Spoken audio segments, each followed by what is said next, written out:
Hello, hello, hello. Welcome everybody to Skiesti's Ride of the Valkyries 2. My name is Jeff, here with my good friend Chef Billy. We will be your illustrious hosts here through this first weekend of this tournament. Oh my goodness, Billy. I have been so looking forward to this. I had such a blast last year. This one's going to be even better. Oh yeah, and the teams are lining up to be absolutely fabulous. We've had some new Mercy skins come out as well, so there's a lot to be going over here. I love the wings behind you, my friend. You look positively angelic, I must say. Very, very nice. I'm feeling radiant. I'm feeling radiant. I wish I was feeling as radiant. It's a little gloomy here. But you know what? It's okay because the action is going to lift everybody up here, and it's a great chance for for all of us to come together as a community. We need this right now.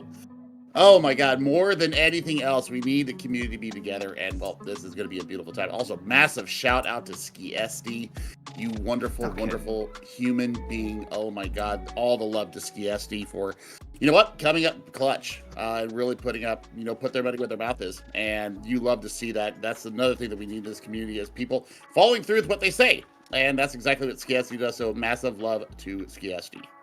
Well, I mean, she's truly a shining light in what has been a very cloudy few months here in the Overwatch scene. But, just like we need our Mercy to resurrect us, to give us some new life, Skiesti breathed new life into this community and giving us a little beam of hope here with this community tournament. I mean, lifeblood of this community. This is where it all starts. We were just talking the other day about just how important it is to stay rooted in these kind of tournaments that really keep us all together. But hey, let's not linger on that too much. Let's get into this heart of this thing. Let's start talking about what we got going on here. It's going to be going on 2 weekends. We got Swiss Stage going on this weekend into a double elim bracket taking place next weekend. It's going to be first of 2 here through this Swiss Stage, and then Mercy is required on every single team, every composition. That's what makes it Ride of the Valkyries. Yeah, I mean, you know what? I can hear the song in my head right now. I'm just thinking about, just flying up in the sky and with my winged helmet of victory and everything like that. Because I need something up here to, get the sun glare off of it. But you know what? It will be a lot of fun. We'll see. It is a little blinding. Listen here, you. But we're gonna have a blast getting through this. I mean, it was so much fun last year. Also, shout out that we got Crystal Rain doing a collaboration with Overthink later on tonight as well. They've had the signups, but if you have not already signed up, look at the announcements channel of the Ride of the Valkyries Discord. Get your name signed up in there and see if you can be part of that, because Crystal Rain is another massive Mercy content creator here in the scene. Absolutely adore them as well. So, I mean, there's so much Mercy-centric things going on this weekend. We're going to have a blast here. And it's going to be me and Jeff bringing you the first 2 days. We got a matchup ready to go here in the Celestial Division. I do believe it is going to be Fruit Salad versus Ping Diff. And I already feel an affinity towards Fruit Salad just because fruit. I mean, you are a chef. It does make sense. I accept that.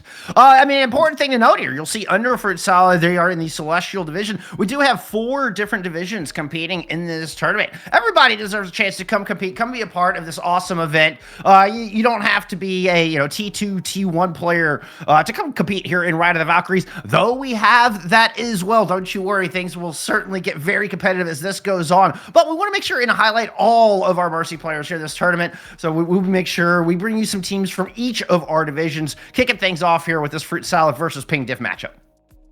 Yep, this is going to be our opening matchup. It's our opening salvo into all the wonderful world of Mercy. And we will see how this is going to be. You know what we were talking about? We talked about with Willow, who is a wonderful person in our scene, also part of the Calling All Heroes initiative. And you know what? We've all decided kind of as a group that this is going to be Skiesti's Ride of the Valkyries. So Skiesti, we hope you do you honor here. And you know what? Let's get it going. I mean, I am so ready to get into this and, see what kind of compositions we're going to see coming out here. Because you know what? You would expect Farah, right? You expect the Farah Mercy combo to come out there. I want to see e-commercey just because I love Echo and Mercy together. I think that's a wonderful pairing. I also think that, damage boosting, any of the other DPS, mainly hit scans, also is a really great place to go for these lower tiered players. So we'll see how they go through with this and see what their focus is. Is it going to be on, the yellow beam? Are they going to be, being able to do that transfer of the yellow beam to the blue beam? I don't play a lot of Mercy myself, but I damn sure appreciate when I got that Mercy pocket going on when I'm throwing my games on Echo. I have no doubt that we are both going to learn a thing or two about how to play Mercy properly throughout this weekend, Billy. I expect masterful use of balance between your yellow beam and your blue beam, between your heals and your damage. That's what Mercies are all about. They know that delicate balance that, maybe some of us tank players, we kind of take that for granted a little bit. Never take your Mercy players for granted, friends. But we're here about appreciation. And I mean, once again, just the appreciation and love for Skiesti. Do not forget that. Throw that love in chat. The amount of time and just blood, sweat, tears, even financial effort it took to put this on is enormous. So massive love and appreciation there. But circling back around to the point, it is interesting on how our teams are going to utilize the Mercy. Like, is it going to be the traditional things like you were talking about, maybe with an Ashe or with one of our flying heroes, or do we get a little bit more creative with it? I'm curious to see the strategies we see this weekend.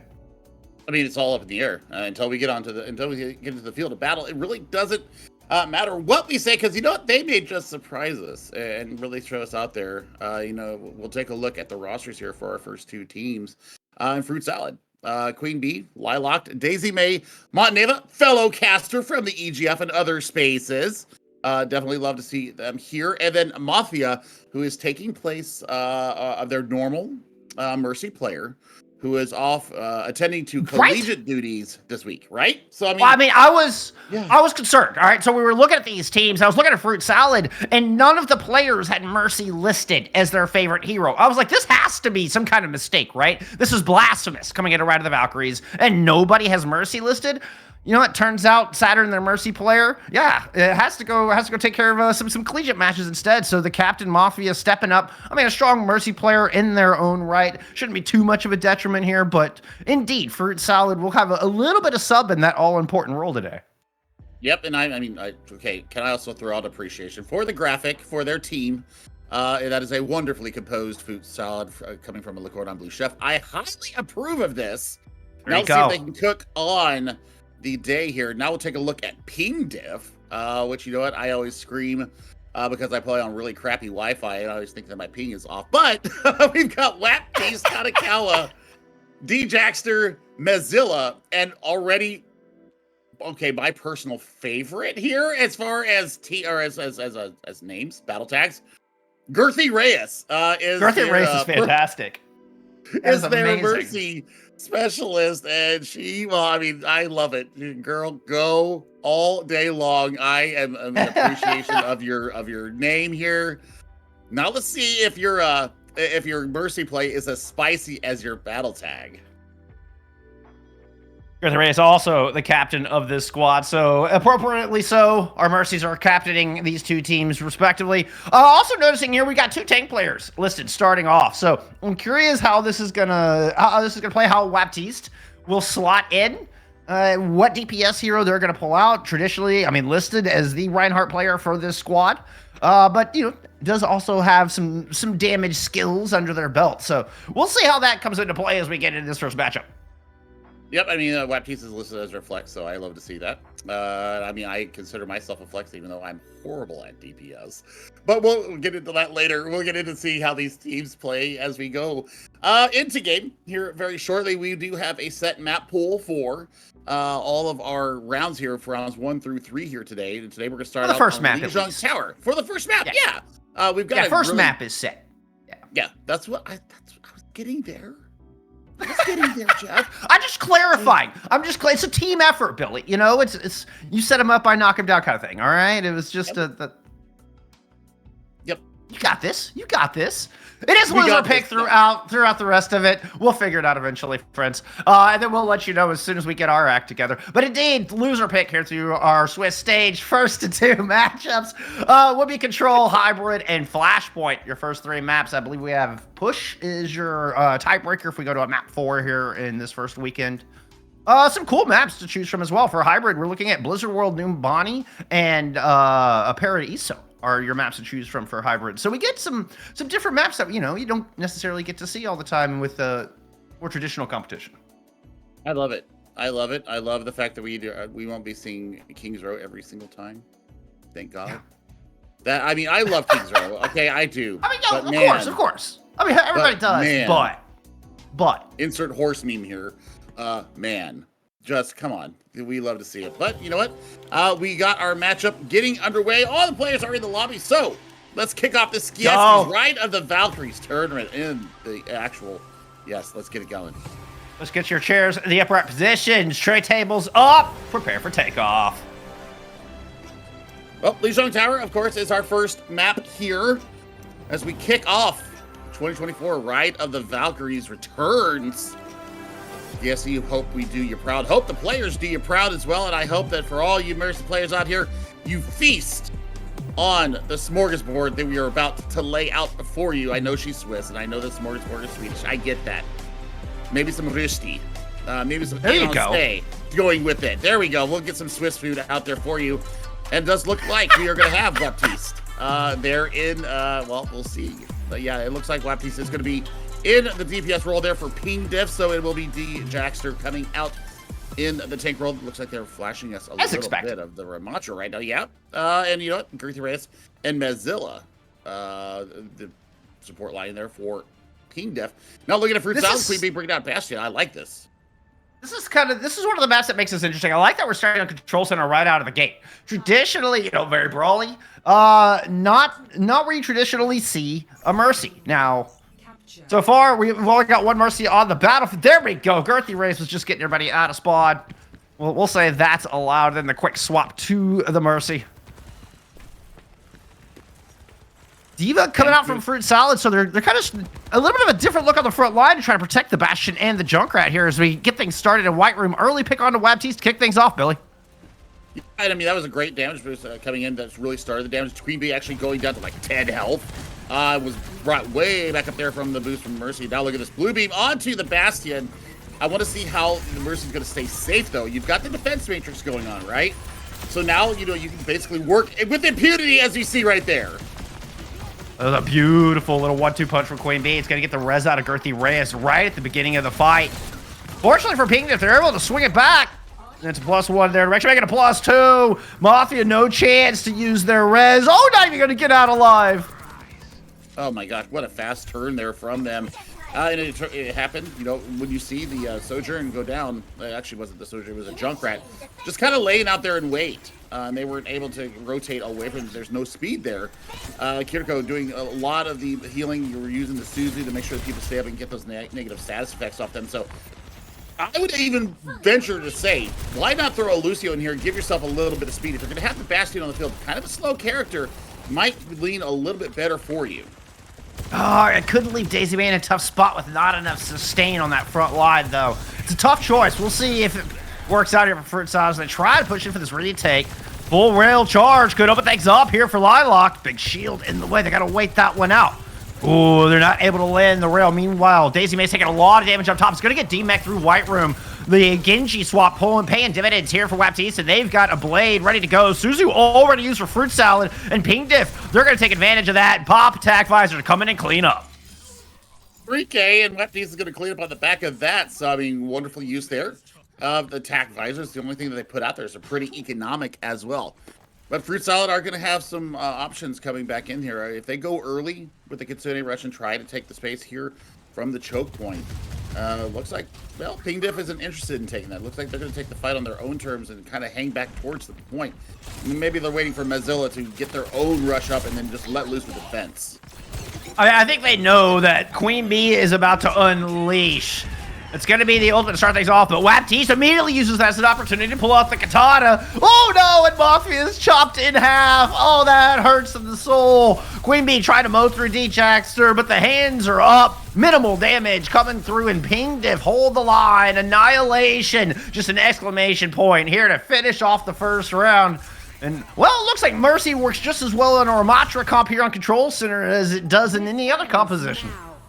It really does. And I mean, what great use of Guardian Angel and the super jump as well to be able to get away from the damage that's coming in. I think really looking at what we saw Girthy Reyes do is be able to dodge those incoming rail shots. I think that was the major point of contention for Fruit Salad, is to be able to, you know, get onto Girthy Reyes and get that damage boost off the line. They just weren't able to get past the shielding, past the Nemesis form, past the deflect. I mean, everything that Ping Diff was doing there was to deny the damage coming in from Queen Bee and Lilac. So, I mean, you know, maybe think about a little bit flanky character here. I love the Bastion. We love the burst damage from Bastion. Who doesn't love our favorite Omnic DPS? But still, I think that I like this better.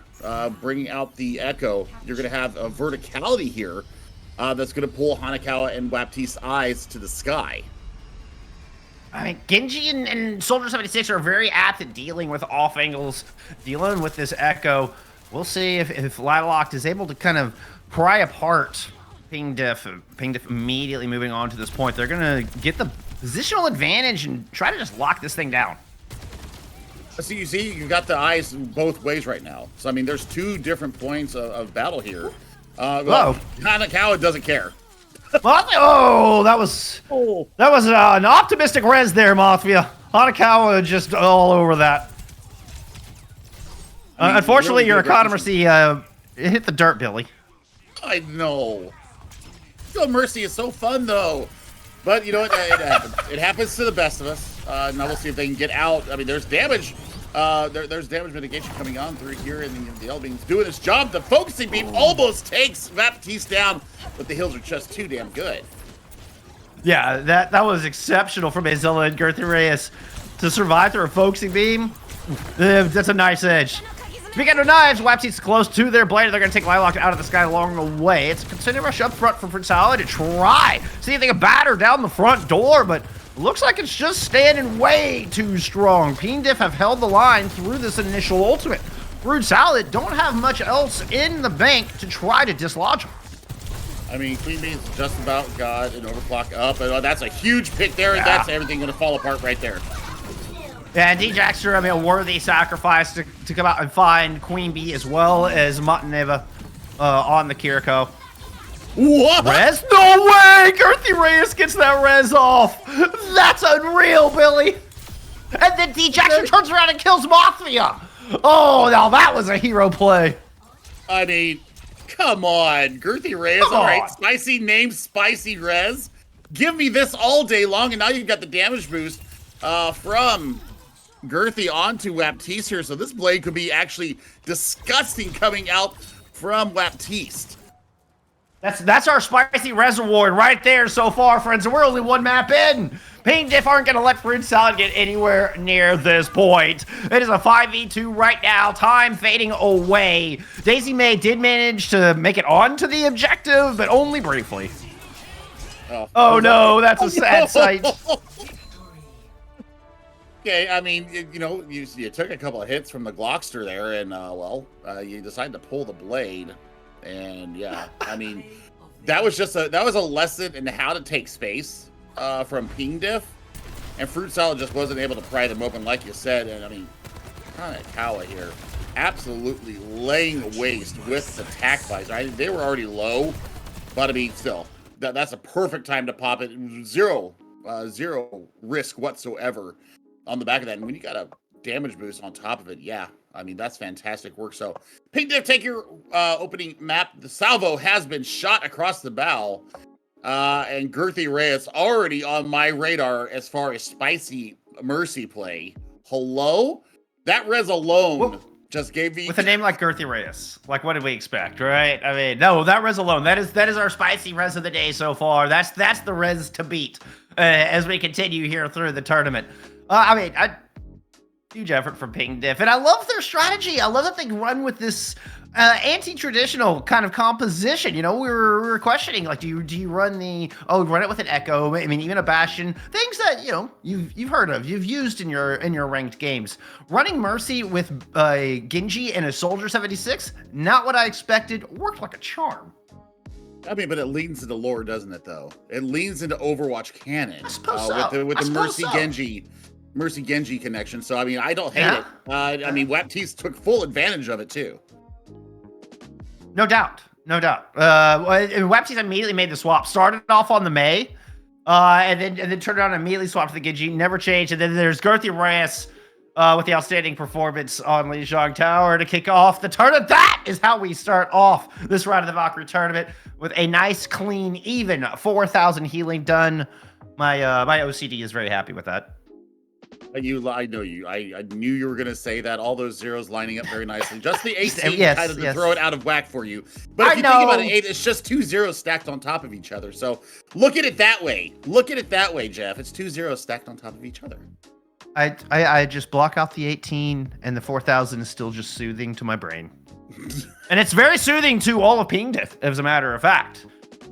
Well, Zero Death Club too, Jeff. I mean, that's pretty amazing that they were going into initially a Bastion and a Sojourn with a Diva. Yeah, they just weren't able to get past the pack light. I mean, let's give a lot of credit here to G Jackster, able to hold space with the Ramatra when there was, you know, some mobility and some real good mitigation coming from Fruit Salad. So the fact that Girthy Reyes never really felt any pressure. I didn't think I saw their health bar go below half throughout both of our sub maps. So that's pretty fantastic. We do have map pick coming in for Hybrid. And we're heading to beautiful, sunny Numbani. Which is kind of what led me to my next point, because you're talking about the Ramatra coming out of Control Center, and I think that created a lot of problems there for Fruit Salad. It was hard to get the Bastion into a good position to fully utilize all that damage, and I think part of it was because they were struggling to make any space against that Ramatra. Now going into Numbani, the Diva I think has the advantage here, especially taking into account all the high ground you have on Numbani. So do they stick with this? I mean, I think it's a good pick just based on that alone. I mean, I think that's why we're headed here to this next map too. I think that's why Numbani was picked for Hybrid. Well, I mean, Jackster also had Winston listed as their hero there in the picture or in the team screen. If you're a Diva player, you ain't mad at that. You're fine. You're fine going you up ain't against mad at Winston. I still think that you have a little bit easier time if you are Ping Diff. If they do decide to go with the Winston route, you can get from high to low a lot easier. You can also, you know, wild theory here, echo the Diva there, mirror it is the better word since we have echo in the game. I don't know why I went there, but as it stands, we are going to Numbani. We'll see who's going to be doing what here, if we have any side swaps. And then we'll get into compositions. But, I mean, Girthy Reyes really did impress me there. And the fact that you're damage boosting a Genji, which is untraditional. I love the fact that they trust in their DPS enough, and the DPS trusts in them enough to be able to get around the map, be able to consistently provide that damage boosting, builds up that blades so fast. And I think that's the beauty of Blue Beam is that, you know, how much quicker you get your ultimate online. You know, at the end of the day, this is a game about fragging people out. Well, they had no problems doing that thanks to Girthy Reyes and the damage boost. So we'll see how this goes through here. We are going to have a side swap here. So Ping Diff wants to know what kind of a benchmark they're going to have to meet to get themselves a 2-0 sweep and get themselves unblemished into round number 2. Funny you mentioned the fragging out and kind of being the point of the game, because we are going to get the biggest change to Overwatch we have ever seen happening Tuesday. So I'm curious to see how our gameplay changes within this tournament from this weekend to next weekend. But that's a conversation for another time. Let's talk about map number 2 here. Some of my favorite music heading into Numbani. It's so iconic. As soon as that starts, you know exactly where you're going. I can almost smell the map. Billy, like as soon as I hear the music, I feel like I know what this map smells like.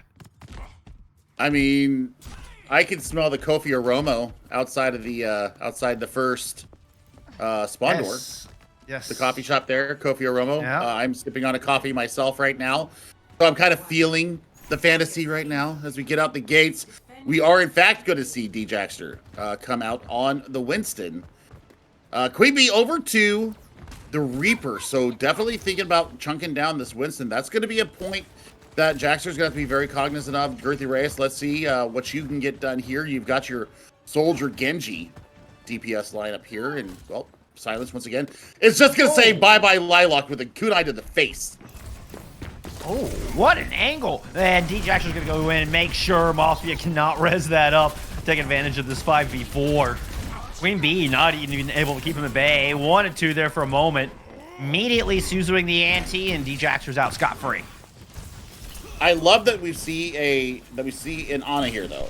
And this is going to give you a couple of options here. You can either damage or you can either nano the Diva if they are flagging in the front line with all this pressure that you're seeing from the sides and from the Winston in your face, or you can go with the Reaper and really get some nasty damage in there with said with the Hellfire shotguns. This is great stuff, though. Oh, Baptiste go down.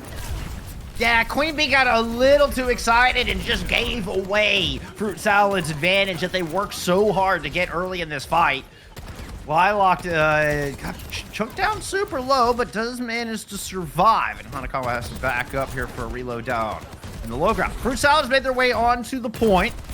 Not quite a tick of permanent progress before Daisy May is going to get taken out of their mech and, well, sent back to spawn entirely. That's going to start the beginning of the end here for this push as Lilac gets cocked out of the skies.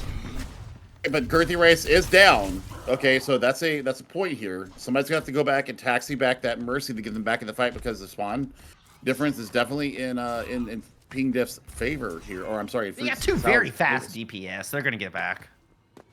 We'll see. We'll see. I always like this race, especially here on Numbani A. But looking at Fruit Salad, I mean, duplicate online. The Nano is going to be online as well. So, do you hold it for possibly a duplicated Nano Blade coming out of Lilac? That could be an option. Or, you know, give it to Daisy May. Let them go ham. Oh, give it to Daisy May now. Oh my goodness, Daisy May is still down to 1. There goes Waptiste in pursuit. Doesn't even feel the need to pull out the katana. Eventually comes the ultimate. Waptiste wants to go in looking for blood. Monteneva is the one they find. They're even going to manage to work through the mech, chopping through all the mechanics and wires before eventually being brought down by Queen Bee. The nano boost used onto the Reaper. Death Blossom and take Silence out of the fight. Now turning the attention onto D-Jax, who has to pop their Primal Rage. Does buy enough space for the res to come through. Girthy Reyes getting their cohort back into this fight and getting some more sustain back for Ping Diff. Should be enough to allow them to hold on. They just got to clean up. Queen Bee will fall, and Ping Diff don't give up any percentage.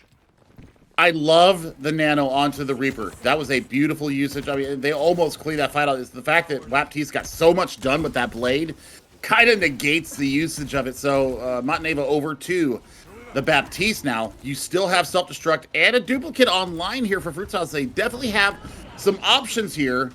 Hanakawa, we saw how good they were with the tac visor there on Control Center. And Silence is going to be able to maybe boost that with their own Kitsune Rush. Queen Bee once again trying to toe this line, dance the aggression. Gonna be a duplicate used onto the Winston, and Lifelock goes to the high ground, forces Hanakawa down low. They're down in the middle with the tac visor. They're able to pick up 1. Daisy May eventually will send them back. Fruit Salad have 2 tanks on the spawn with that duplicate in play.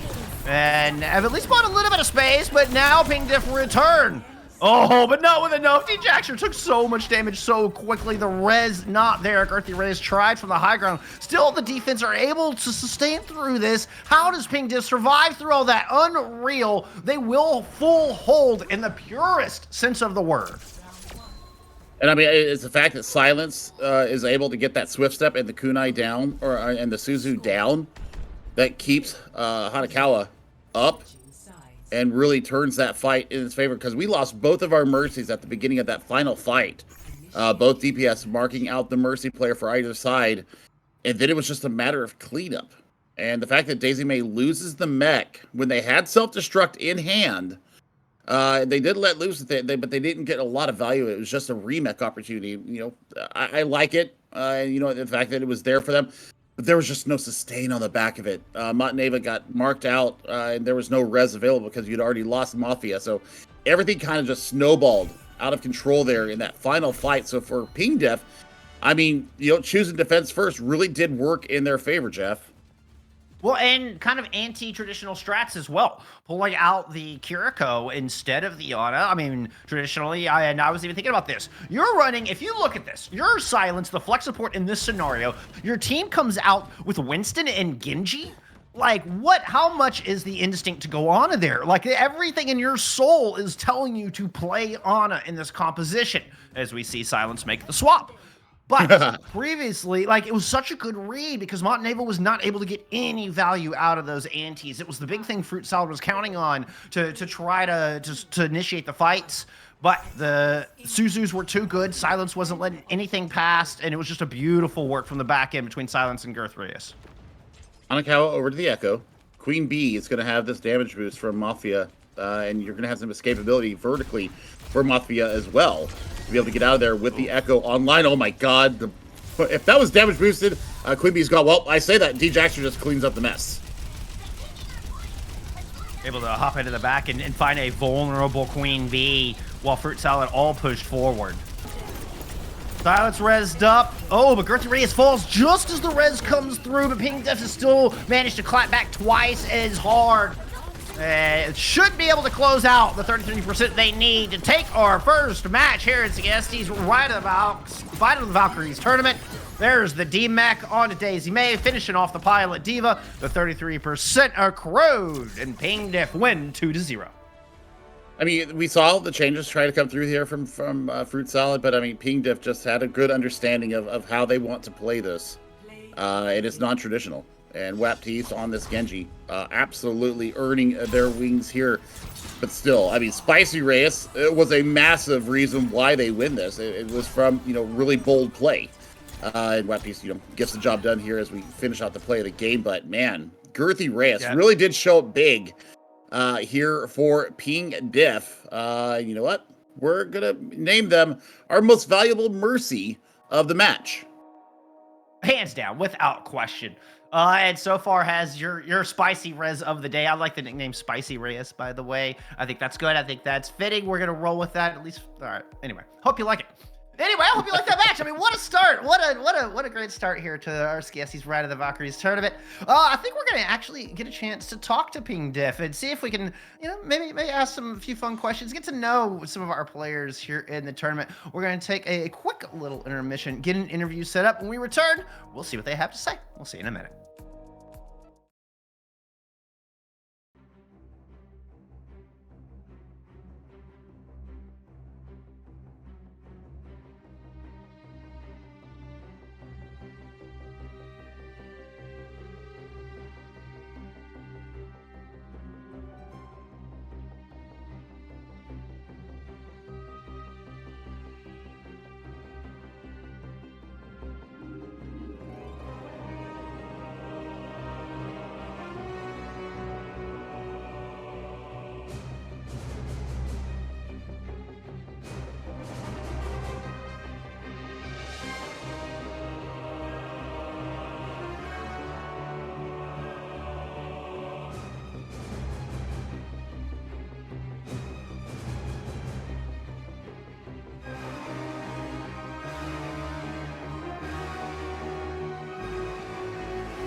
We appreciate your patience, friends. We are here with Gerthy Reyes, a Mercy player and captain of Ping Diff. Thank you so much for coming and taking the time to talk with us.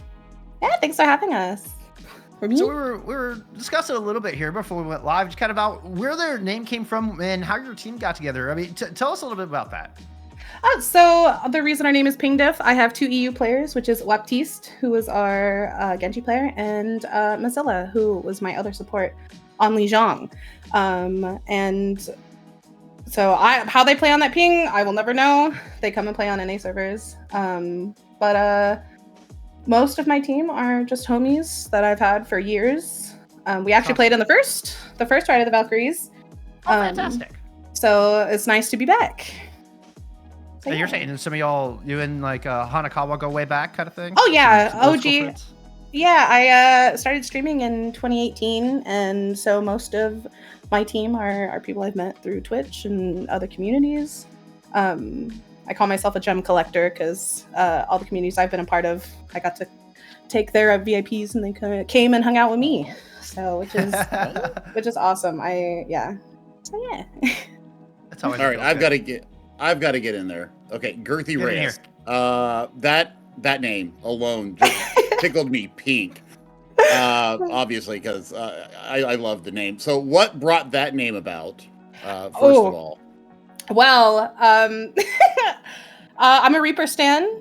Have been for a long time. I don't want to say too much on how it came about, but a girlfriend and I, my old duo back on the PlayStation days, she had a name Torbjorn's WAP, and I was Gerthy Reyes. So amazing. That's kind of that's so we brought that name from console, and I was like, you know what, that's me now. I'm literally Gerthy Reyes everywhere. Stand console Overwatch. I'm just saying, like, let's not forget our console friends. Like, no, of course. I love it. The other thing. All right, okay, final question. Yeah, go ahead. No, go ahead, Billy. Go ahead. You go. No, you first, sir. You first, sir.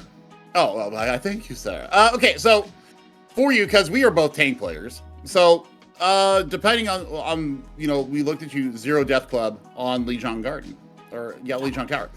So, what do you decide? Yellow beam, blue beam. How do you decide what is your target focus? Who is your priority in those situations? Because you was running a Genji and a soldier. Soldier would be my obvious pick to damage boost the hit scan, but you went with Waptiste quite a bit. What was the thought process behind that? So I swear I have ADHD, so I have a hard time. If you guys ever if you watched and noticed, I would go back and forth because I can't sit still. But really it depends on how far pushed up they are, and who's just doing poke damage in the beginning. So if my soldier's on a rotate or had cleaned up in the back, I usually try to stay with DPS who is just trying to do some poke, get some ult charge. So things like that. Me over here taking notes. Right. I always try to keep moving and just try to be as useful as possible. So, You certainly accomplished that today. I have another follow-up, extremely technical question.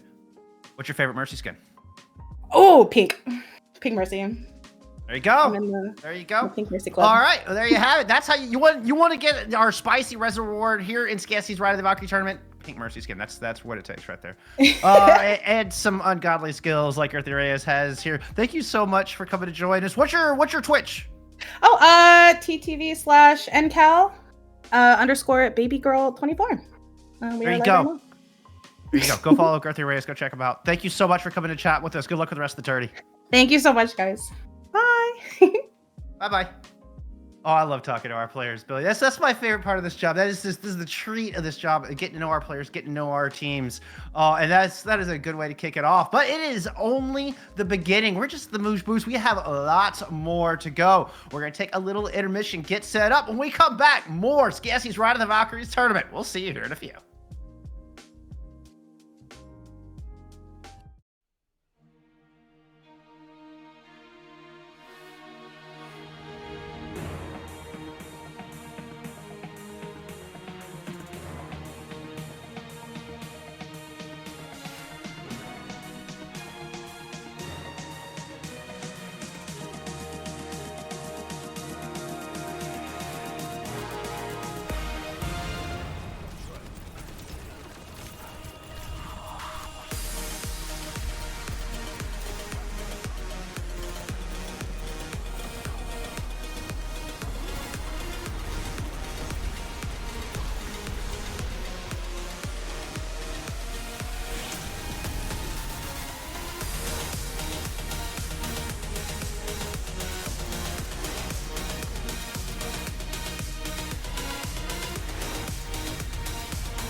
All right, we've got some bonus action here for you, sticking around in round 1. We didn't want to keep you waiting for another 15 minutes for round 2 to start. We have got a close, tied-up match heading into round 3. Let's jump into it and go check it out here on New Junk City. Yeah, Poseidon's Morningstar actually taking the first map of Lijiang Tower.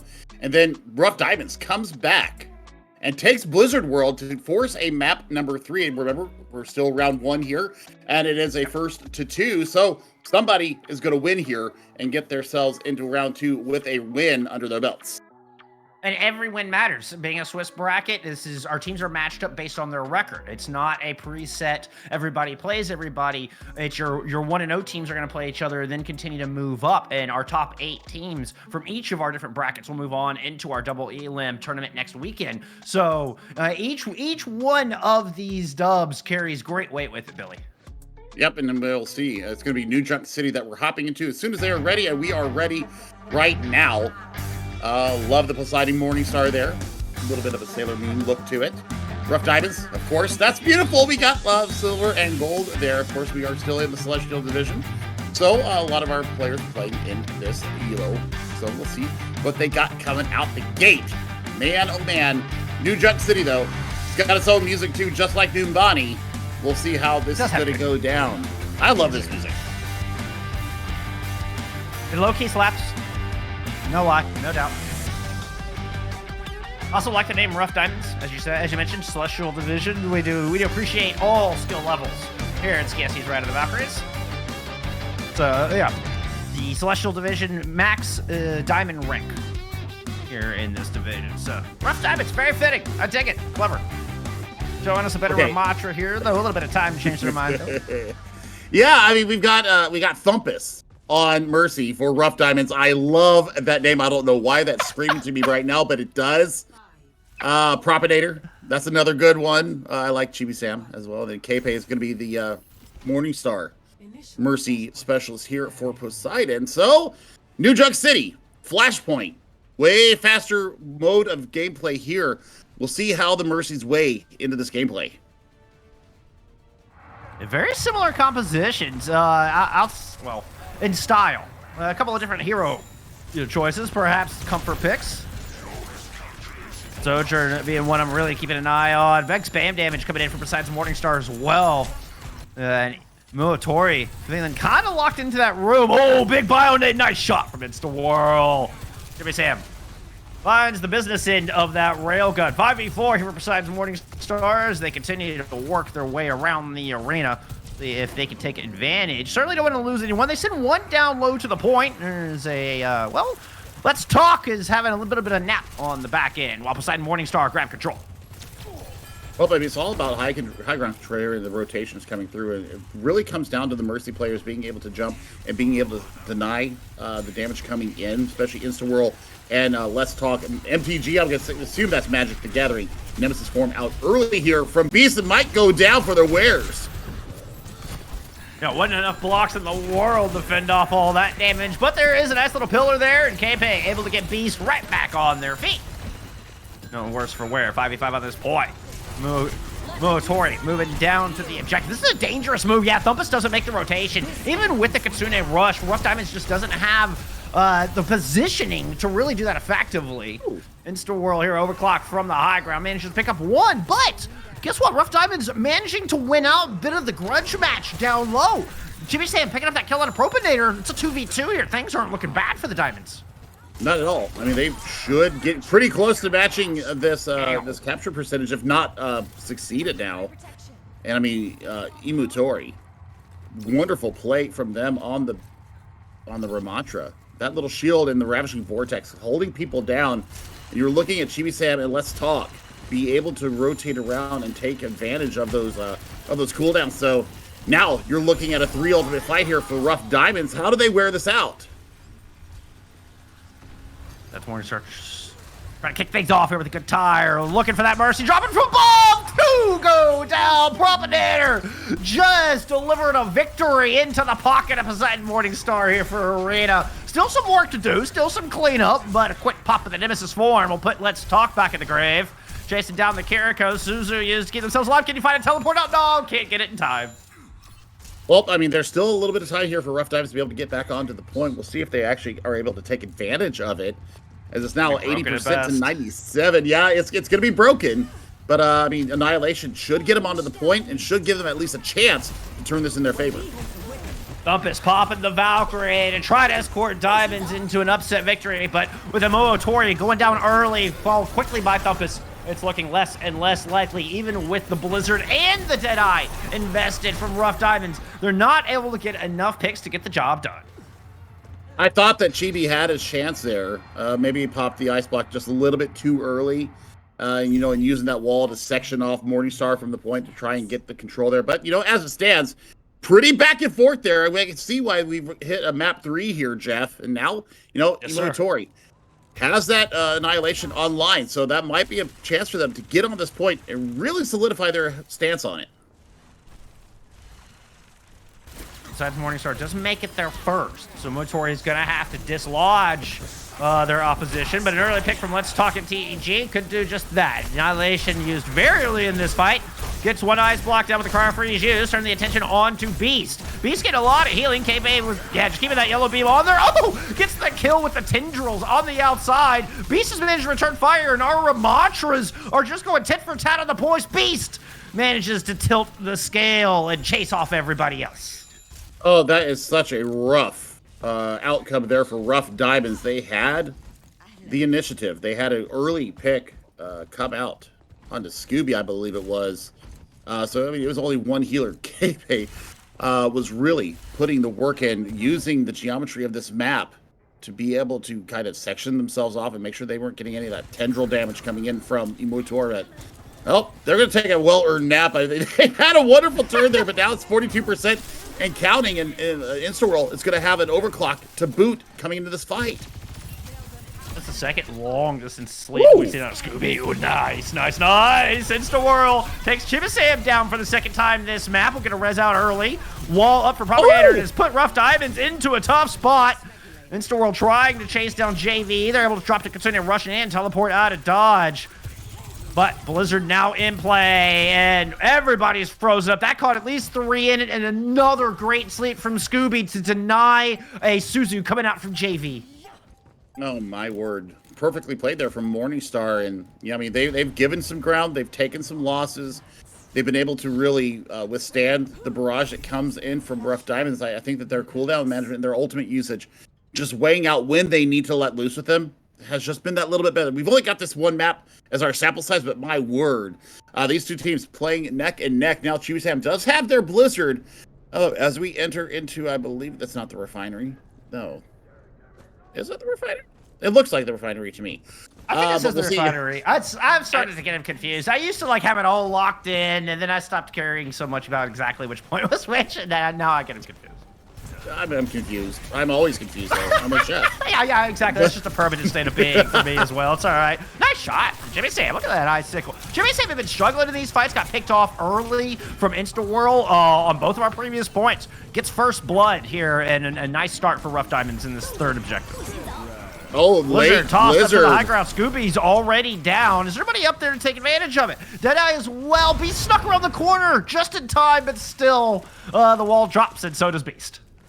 Well, I mean, that's a great little two ultimate combo there coming in from Rough Diamonds as they get their progress going up here. They are looking at match point against them right now and flashpoint against them. So, I mean, you're looking at Emotori right now. They're going to have Annihilation. That's great to kind of accept the damage coming in from Poseidon's Morningstar. Scooby, though, with the Nano available to them, I mean, I'd throw it on InstaWorld. We saw the value that we there on Bomb Flats. Let's see if InstaWorld gets this Nano here, or if you go with the Nanolation and just end it. That's what I'm thinking, is we're going to get the Annihilations versus each other, and that Nano could be a big difference maker here for Poseidon's Morningstar. We'll see if they agree. Early pick from means they may not need to invest that heavily. Already 2 ults from Poseidon's Morningstar, including this overclock from InstaWorld. Oh, that got shut down. But Beast found the value they needed, picking up 2, make it 3. I set on a 4th. JV eats a punch to the face, climbs the wall, escapes the nanites, but here comes a second round of punches, and Poseidon Morningstar steal the point away.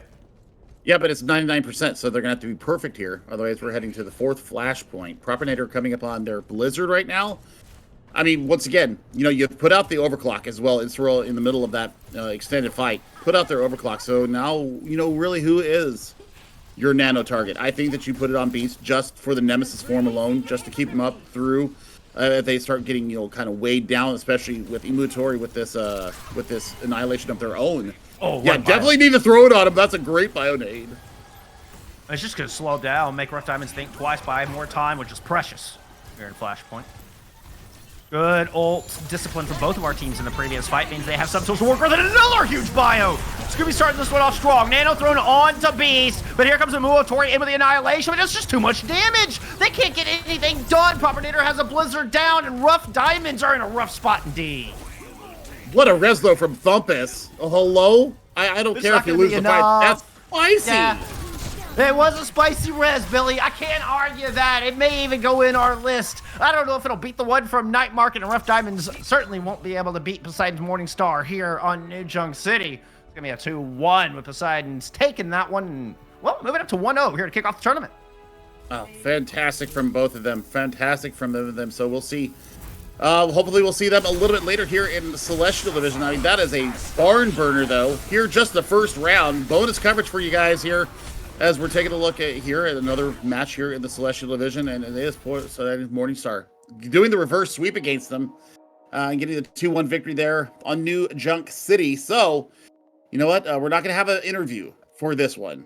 No, we got to jump in round 2. We got to get to round 2. So, you know what? Taking a look. Damage-wise, I mean, good lord. Beast standing out for me. Look at that death at the very bottom.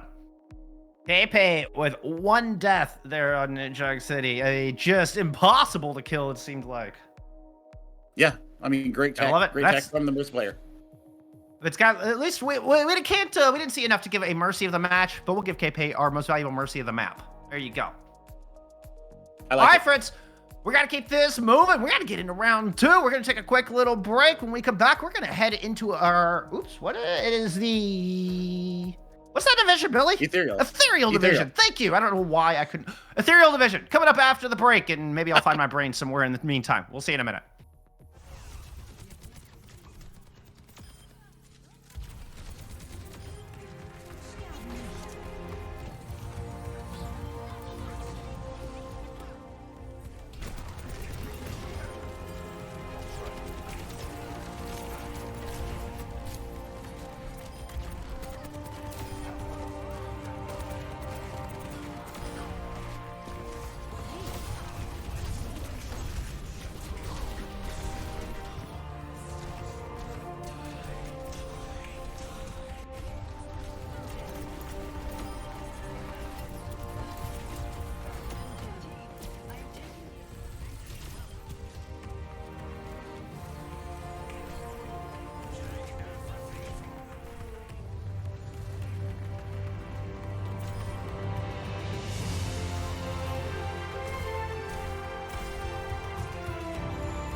We are back here, headed into round two for Skiesti's Ride of the Valkyries tournament. Welcome back, friends. We missed you. It's Jeff and Billy here, your hosts for our first weekend of the tournament.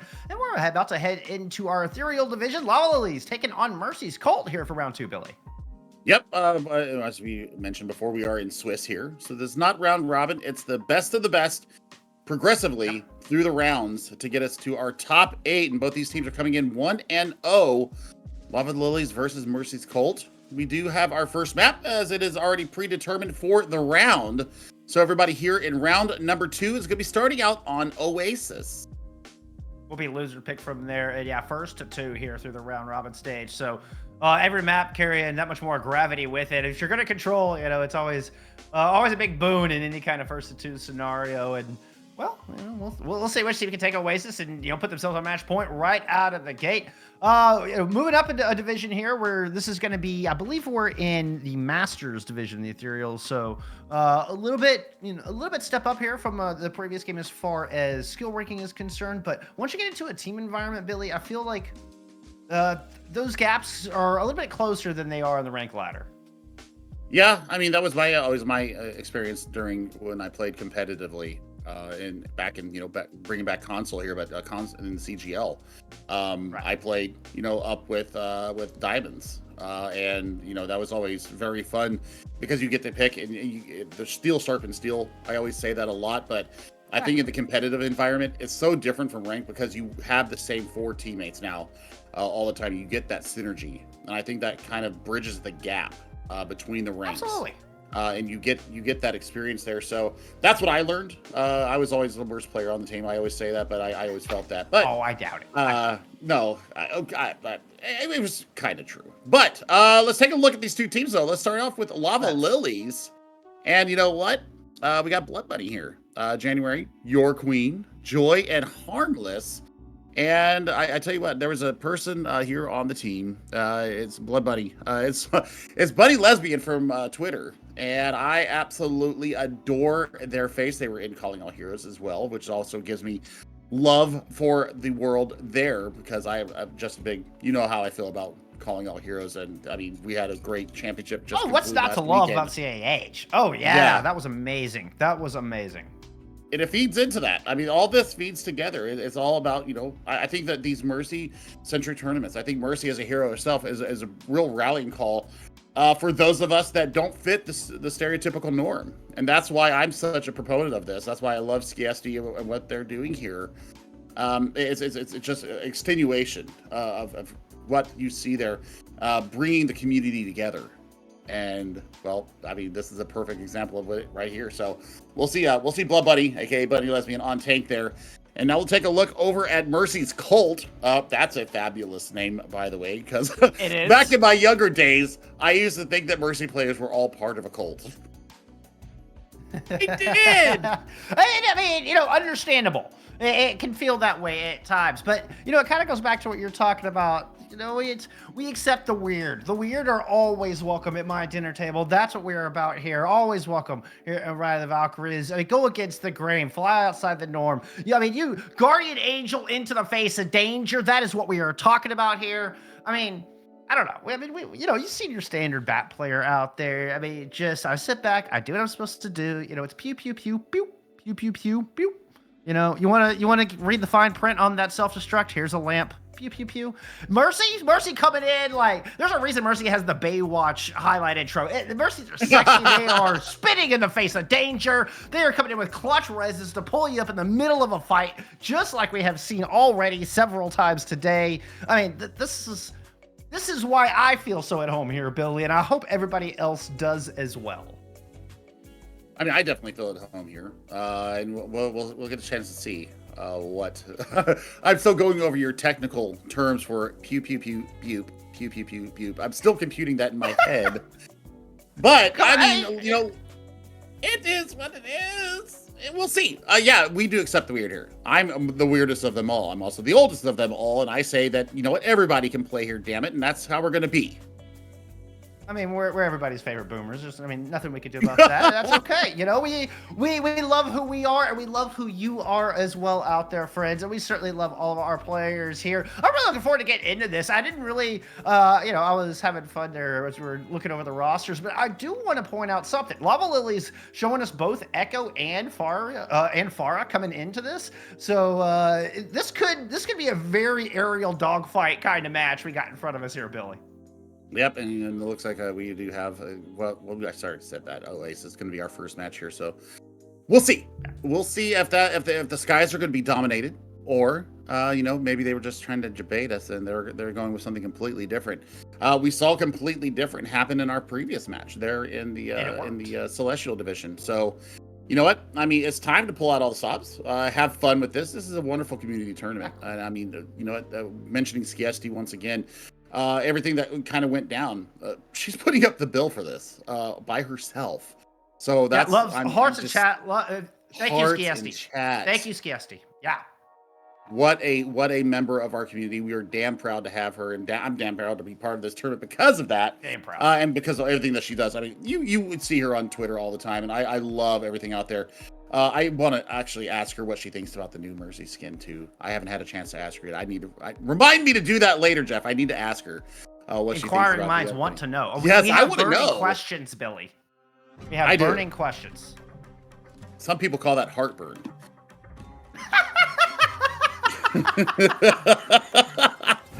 As we go to Oasis. As we go to Oasis, of course, you know, this actually plays very well into what you saw from LavaLillies as far as like with their hero placards and stuff and what they prefer to play. Because, I mean, City Center, Gardens, very, very good for the flying heroes. You know, even University. I mean, you can spin a Farah on a bend around the outside and can take control of a high ground there. And pretty damn hard to dislodge. So, I mean, there's options here for LavaLillies. We'll see if they decide to come out with that. Buddy. Well, I mean, buddy, I love you. Yeah, showing us the hug. I mean, what information we're given? I mean, it's just what they tell us is their favorite heroes. It is by no means divulging their strats or what they intend to play compositionally. Obviously, LavaLillies not showing us any flying heroes thus far, despite the fact that City Center is actually a pretty darn good place for afar. We're going to get a little bit more of the hit scan from both of our teams. Yeah, I mean, looking at Prophecy, I love that name, and Kermit. It is not Kremit, it's Kermit. I do read my sheets. But we are seeing the Hog come out here, so Prophecy and company are going to have to be very careful not to get hooked away. Yeah, Bull Buddy on the Hog is that's a fun one. Can you land the hooks? We'll see how good of fishing Blood Bunny is. Oh. Prophecy on the high ground and lands that. What a predicted to turn and catch harmless just as they're peeking around that corner. And a massive advantage right out of the gate here for Mercy's Colt. One that they're going to leverage into a kill onto the tank and first control of the objective. You know, and the fact that we've got Cassidy out here from Kermit is going to really make January's life hell. Because they're not going to be able to blink away. There we go once again. Landing that. Oh my God. Bye-bye, Joy. Down. Talk about taking your joy away. Don't take my joy away. I don't like it when you do that. Blood Buddy making a swap side of that's enough Hog. That's it. I've had enough of the Hog. Time to go to somebody a little bit more cooldown. It's a reset coming out here. January over should to stand up well. Yeah. I mean, January over to the Genji as well. So I mean, those grenades could come back and bite you. They're Kermit, so beware and throw those at your own peril. Oh, nice. Couple of kills back to back. Kermit is insanely accurate right now. Definitely spent some time in the training range or whichever workshop code before this match because Kermit looks on fire. Uh-oh, I might have just died. Yeah, I mean, that's weird. Coming through. Oh, the skill orb. Taking poor Joy down again. So, I mean, without your mercy, 65% and counting here. You do have Deadeye ready to come in. Nice deflect there from January. They're coming up close on this blade. That might be a good initiator for them to get on this point. Hey, we back. We back. Yeah, we back. Sorry about that, y'all. Yeah, I fell into the void for a moment. I come back and Mercy's Colt is about won this thing. Look at him go, Billy. I mean, they're absolutely turning this on their head. I mean, it's just the high ground control here from Prophecy. They haven't really dislodged them. Well, that's going to be a rampage coming out. Bye-bye, January. Oh, no. Why does January pulled out the blade, too, and they were the only ones hit by the rampage? How unlucky can you get if you're January? Well, Buddy came back out on the ball. 100-0. Yeah. Yeah, it's just a touch. Easy. I mean, you got to give it everything you can. Certainly, we're never going to see LavaLillies just throw in the towel prematurely. They're gonna give it all they got. But Mercy's Colt do deal with it. That's a clean 100-0. I mean, the fact that you're seeing Prophecy just hold high ground and nobody rotates to take them, that might be a point to think about as we move into Garden. Now, you're going to look to see if Prophecy and Kermit decide that they want to have this high ground again. You're going to look for your Queen in January. may be harmless, going in and making sure that they have the resources and the sustain to get them dislodged up there. But I mean, that was a big difference maker right there. In just the first sub map, Jeff, is the fact that Prophecy was just standing up there, just having their way, and was damn accurate with a tactical rifle.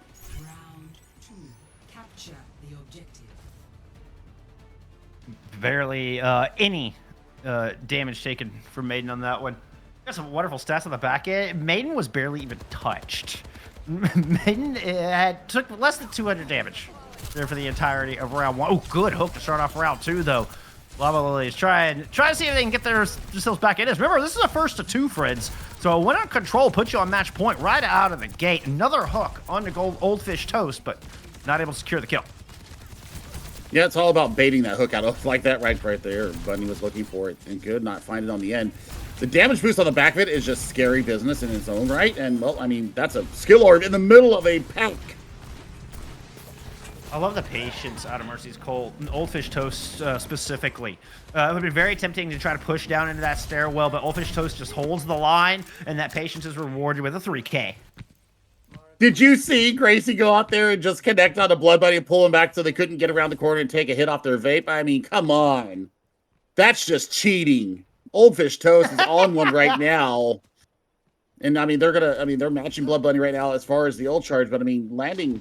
they haven't had a real chance to use their axe because they're having to avoid the hooks coming in. So this has all been done with Gracie and just the primary fire. You can get a lot of work done with just those 2 things. That's all you need. Landed another one there. That's going to get a Suzu out of Harmless very early. They get the rush out just barely in the nick of time. I still don't think it's going to be enough. Only a 3v5, and LavaLillies now just to have to wait out the Deadeye. No value out of the Kitsune. I mean, you're going to have Rampage coming into this fight here for Mercy's Colt. I mean, they don't even have to pop it because there goes the soldier down. I say that. Prayer is down. See if the res is going to come through. Yeah, Maiden is exactly going to do just that. Mercy's Colt still 5 strong. Plenty of ults to work with. LavaLillies have yet to get a single point of percentage here on Oasis. Blood Bunny working around the outside. See if they can kind of surround this objective. Come in from a couple of different angles. The Old Fish Toast has been giving them a lot of problems, and they know this Rampage is at the ready. Nope, we'll see how they deal with that. Well, Prophecy just takes January out before they can do anything. Yeah, January just barely poked their head up in that window before Prophecy's able to put their crosshair right between the eyes. Blood Bunny, oh no, stuck in a bad spot. The vape just in time. Blood Bunny's got to stay alive here if they want any hope at a final contest. No! The Rampage came out. That's not the Blood Bunny there, and that's done. There's no healing, no... Yeah, I mean, it was a good move from Mercy's Colt. They knew if they take the tank out of the fight now, there's very little chance to bring it back. January, the last sliver of hope here for LavaLillies. Harmless able to get another kill, but January not finding the value they needed to with the ultimate. The Dragon Blade dulled, and Mercy's Colt will win 2 100-0s to close out Oasis. That is impressive coming out of Mercy's Colt. And once again, I mentioned it from the first round. I mentioned it here in the second round as well, Jeff. Is that Prophecy just held high ground the entirety of both rounds, and they weren't able to dislodge. You saw a concerted effort with Blood Bunny and the rest of the gang trying to get up there and maintain the high ground. We saw, them try different rotations. They tried getting up there. I mean, Prophecy absolutely deserving of this play of the game, and they get it done on the back end. That's a 3K. I think a 4K will come here at the end. Yeah, well, Old Fish Toast gets the last of that, but man, I mean, right now, the hit scan diff is pretty big here for Mercy's Colt. I mean, the amount of damage being put out by Prophecy and Kermit is nuts. And, well, unfortunately for LavaLillies, they were only able to find 2 elims throughout the entirety of that map. Both of them were onto Kermit. Both came at the hand of, Harmless that was on the Kiriko? Yep. Yeah, both were at the hands of Harmless on the Curie, and both went on to Kermit. Other than that, the other 4 players did not die from Mercy's Colt whatsoever. The Maiden, Mercy, took just 400 damage total in the entirety of that map. I mean, that's good Mercy tech there, isn't it? It's good positional awareness as well. And there we go. Take a look. There we go. This is our tanks, or well, at least just a couple of. It's the Fish Toast is the tank, and then Prophecy was your Soldier 76. Soldier, exactly. Yeah. So I mean, look at that. I mean, final blows 10 from 10. Just one ultimate out there from Prophecy. I mean, 0 deaths. I mean, the support core doing their job there. The eliminations, of course, Oldfish Toast maintaining the front line there, getting a lot of the assist going through. But I mean, that final blow number right there stands out to me. Oldfish being aggressive in the front line, Prophecy maintaining that high ground and never being dislodged. That's a big difference between the two of them. So I mean, you know what, they're working to perfection there. LavaLillies are in a bit of a spot here, as we're going to be looking towards our hybrid map coming up next. And I gotta say, Mercy's Cult, it's that patience. I mean, I saw it there at the very beginning there of our second sub map, but I mean, it was on display in the first one as well, and both of which were used to maintain high ground. They don't seem to ever feel pressured enough, or at least haven't been pressured enough that we've seen to make mistakes or to give up bad position. And it's really disciplined play coming out of Mercy's Cult so far, and that's so tough to beat. That's so demoralizing to go up against, because it feels like no matter what you do, you're just ramming your head against an iron wall.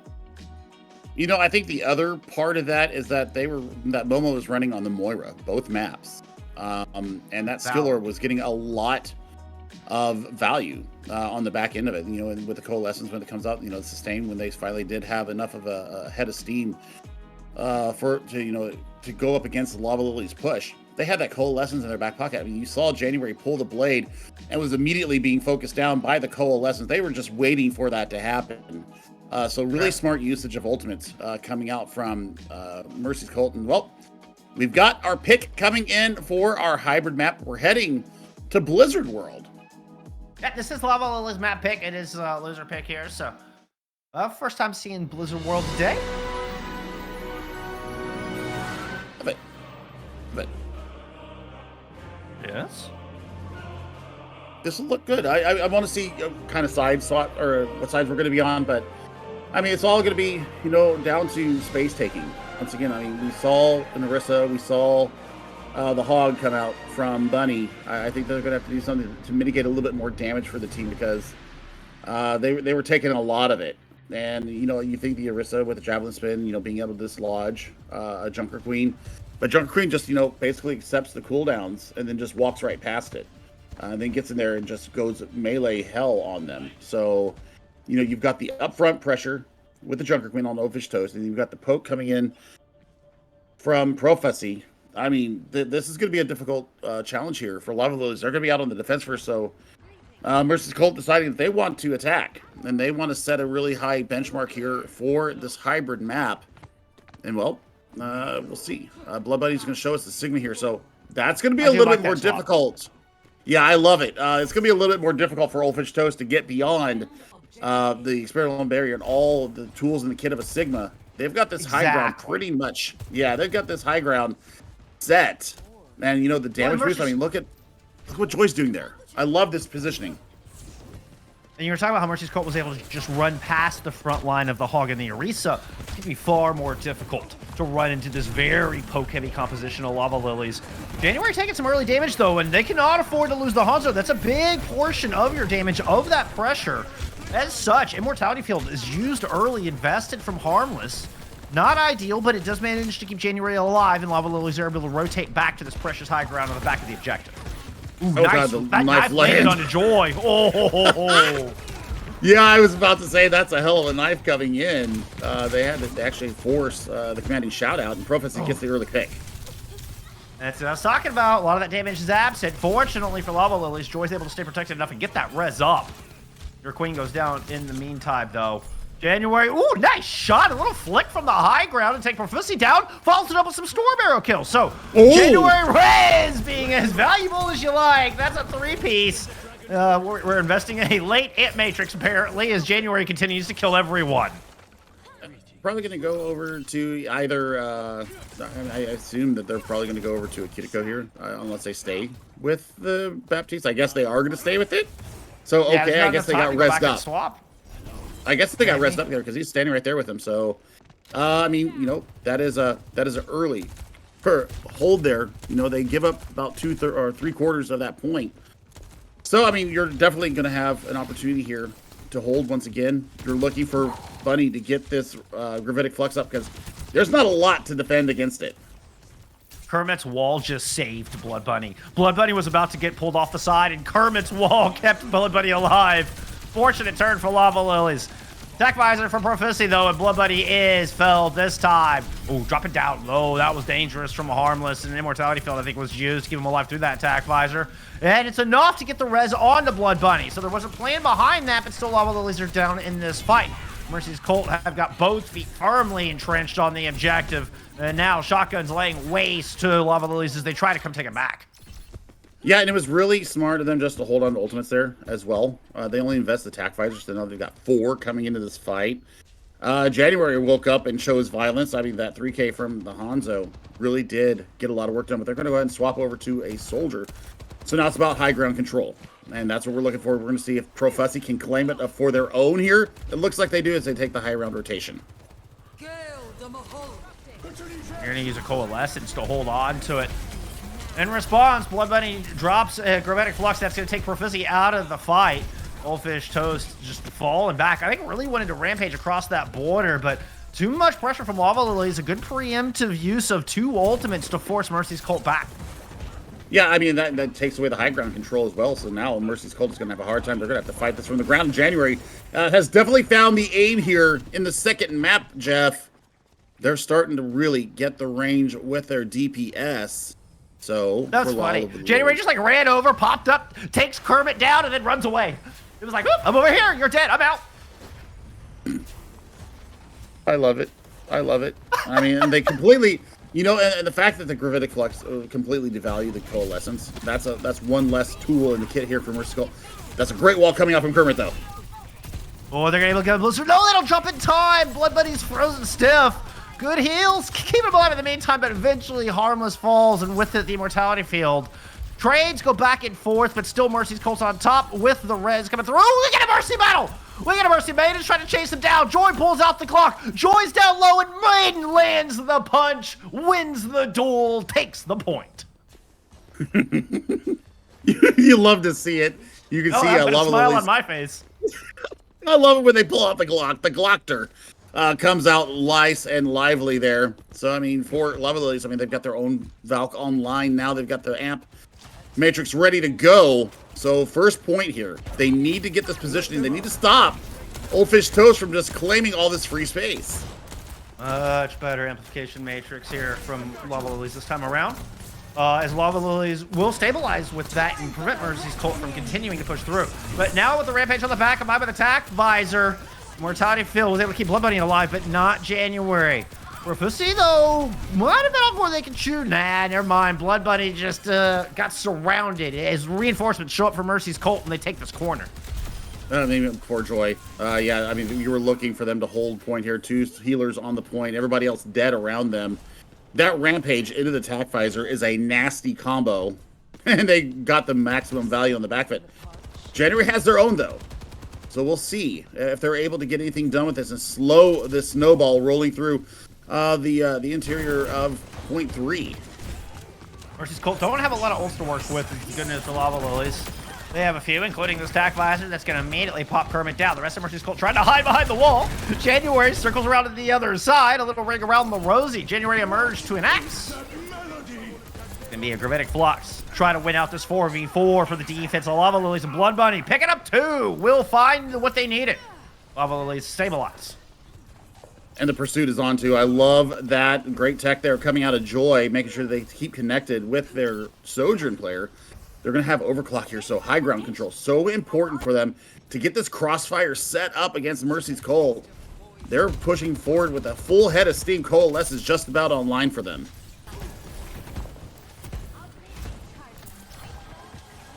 LavaLillies are giving a lot of space to Mercy's Cult. Gotta be respecting and knowing a lot of ultimates are online. That Coalescence, and then the Blizzard on the back of it. Blood Bunny got caught out. Now there's more to come. Mercy's Cult still has a Valk in the bank and ult on the wing as they approach the final objective. It's gonna be a overclock here from your queen and try to stop things. Nice! Turn the corner, but they're not able to prevent the res. Prophecy's back into this fight. And it's a 3v2 on the back of this. We're down into a little bit of a nitty-gritty in this, and Blue is going to pick up the kill necessary. Tac Visor finally coming out from Profusi, and that's going to be what they needed to get to cap. Bucko 7 on the clock. Jeff, that actually might have dislodged the earlier Girthy Reyes spicy res. They lose their life, but Profusi gets the value after being rezzed with an early kill, and then popping the Tac Visor and taking down January on the Tracer to stop the contest. That is a beautiful, spicy res coming out of Blue, or out of the Maiden. So, man, I tell you what, that actually might dislodge Girthy Reyes. I'm sorry. I'm sorry. That was incredible. That was incredible. I have to agree with you, my friend. Well, they get the full 3 points. They got time in the bank. So now for LavaLillies, I like the Sigma look. Okay, and I like the Hanzo as well. It doesn't work as good inside of the keep. They're on 0.3, but I mean, high ground control. Once again, I love it. The one-shot potential, I love that as well. Even if they get a res out of it, it still forces that cooldown out and puts it on its timer. So for LavaLillies, I mean, they started showing a lot of signs of life here. Getting in limbs finally, getting some good stops here and there. They do force it down to 67 seconds, so that's good as well. Now let's see if they continue with this push here with the Sigma. The look from Bunny there on the Sigma is so much better than I think the other two that we saw there. So we'll look and see what Blood Bunny can do. They need to have a good rotation. They need to be able to take this space. And you know what? Old Fish Toast needs to be the focus here for them to be able to take that knife out of the way, because that knife has been putting in so much work and pulling people out of position. That's been a big problem for LavaLillies. Yeah, Old Fish Toast is so scary with that Jagged Blade. And unfortunately for LavaLillies, pushing with the Sigma is a lot harder than holding ground with the Sigma. Maiden in a bit of trouble. It'll duck in under the stairs, but LavaLillies grab control of Griffin. And this high ground quite precious. Forces Mercy's Cult to make the rotation back. January was trying to chase somebody down and ends up giving up on that. Old Fish Toast, how did you get up there? Does force a rotation. LavaLillies drop down, go low. Rest of Malicious Cult fall back to the high ground. Old Fish Toast staying right up in the face of LavaLillies. January almost amplifying Kermit. Passed back away. Doesn't want to overextend here. LavaLillies very cautious on this push, but that wall might be the death of it. The Immortality Field does come out. Blood Bunny gets topped up, but your queen falls as Profusi rains bullets from the high ground. January wants to dislodge him up there, but look, Profusi just won't go. Finally goes down in a heap. I mean, they're 35 health, and I mean, Maiden, are you gonna you pulled the clock out, but Old Fish Toast is gonna clean it up there. So that is going to be a stop there. 2:30 here on the clock. So a minute and a half already off. They didn't give up a single tick in the interim. I want to see January. Where do you go with this blade? Nothing really to defend against it. You've got the Coalescence. We saw how good Blue was in defending against the blade earlier. January hoping to be the difference maker. Keep LavaLillies moving. Pulls out the blade and gets two immediately. Shots from Profusi and the Maiden, and is still going through the back line. Valkyrie pushed as well, but Old Fish Toast has managed to cut through a pair. LavaLillies limp onto this objective with no tank, and here comes the Junker Queen. Your queen finds Blue in the background, though, and so Old Fish Toast feeling a bit alone here in this defense. Well, I mean, they do knock off about a minute and 2 minutes 20 here, just about. So, I mean, they're going to have to play for high ground now and stop LavaLillies in their push. I mean, that was a great blade that came out. They found some early priority targets, taking out 3. So, I mean, you say blade secured. Now they've got an amp matrix to kind of keep their push going. And looking for them, maybe to combo this with the overclock to dislodge Mercy's Cult from this high ground, which they have already set up. Oh, that blade was fantastic. That's exactly what LavaLillies needed. I mean, that was the kind of ultimate that not only wins them the fight, but breathes life into the squad to continue pushing through point B. A back-to-back fight wins would be huge, and Matrix in a great position to start. We got to whittle through this wall first and dance out of that blizzard. As Mercy's Colt turned the corner with Attack Visor, but they were running into a Gravitic Flux. Still Profusi manages to find two. And Old Fish Toast is rezzed right back up onto their feet. Defense hold the corner. Don't have to spend a whole lot to ask. I mean, it was kind of expensive for both sides, actually, now that I'm looking at it. Yeah, I mean, it's not done yet. I don't know if Maiden has the res on cooldown, but yeah, Blood Bunny is getting in the face of Old Fish Toast. I think that's a big reason of why they're getting a lot of this push going on. And, well, your Queen's starting to find their range as well, whereas we're starting to head into more gamer-friendly hours. It's 1:38 here in the central part of the state, so, you know, people are finally waking up. Maybe that gamer fuel's starting to get through their veins. I mean, two huge picks from your Queen. In a 3v5 to start it off. And then finds blue as this continues, putting Old Fish Toast in a weird spot. And great individual efforts from both DPS from LavaLillies has propelled them here into what looks to be a point B cap.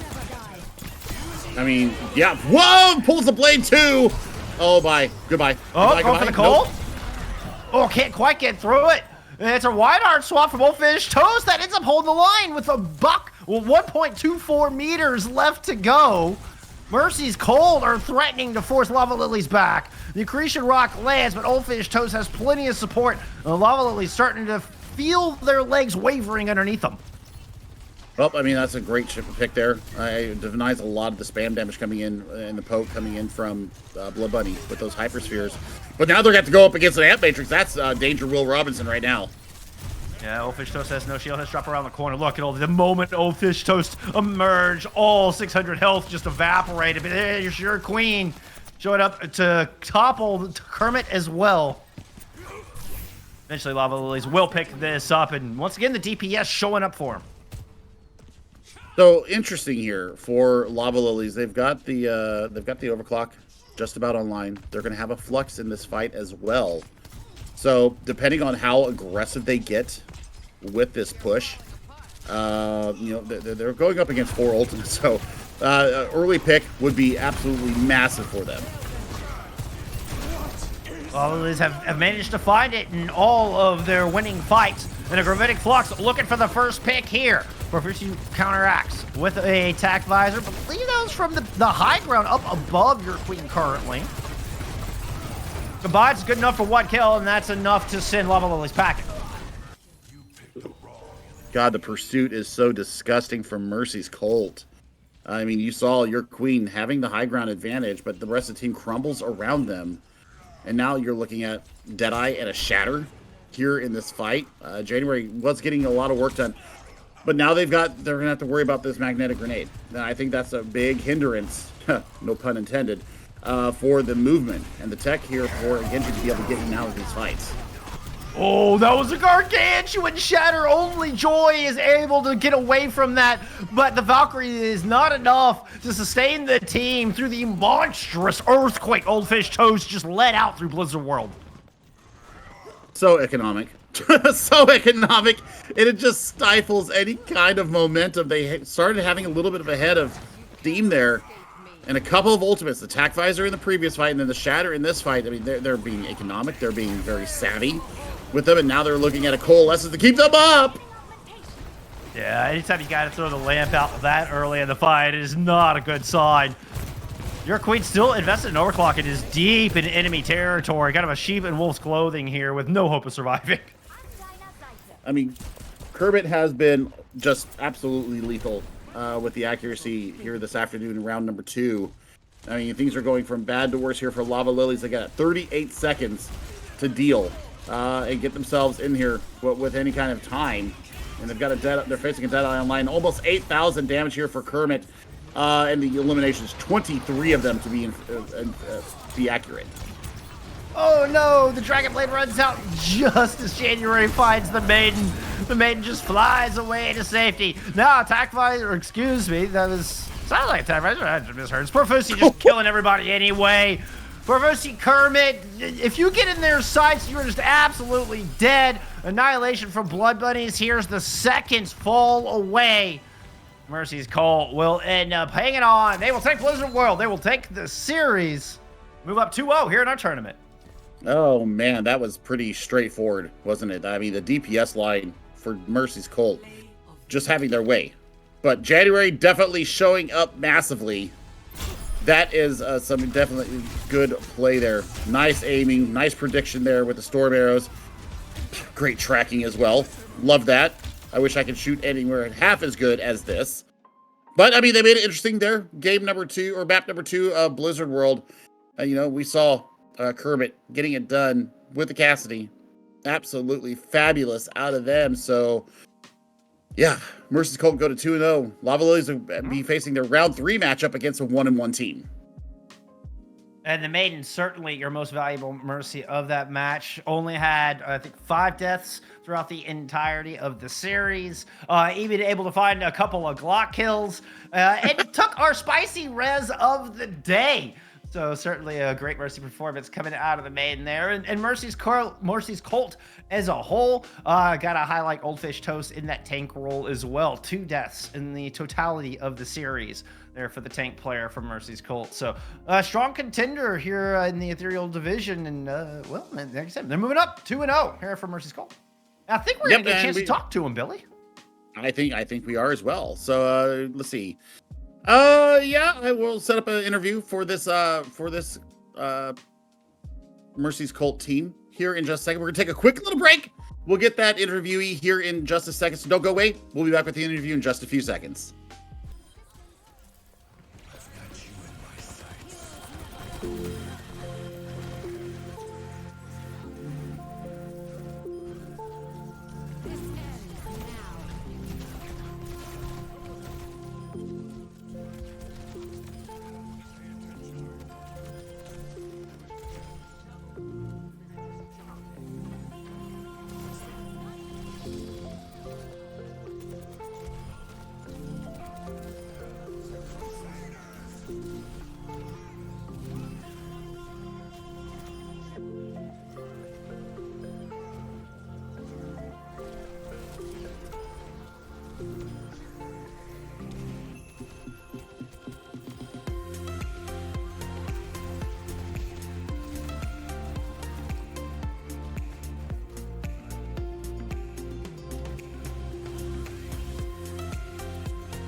All right, friends, we are back. We have the maiden Mercy player from Mercy's Cole on the line here. Thank you so much for coming to talk with us. Congrats on the dub. Thank you. We were working really hard for it. That's awesome. That's awesome. I mean, tell me a little bit, like how did the team come together? Like, how did the squad form? And it looked like y'all been playing together for years.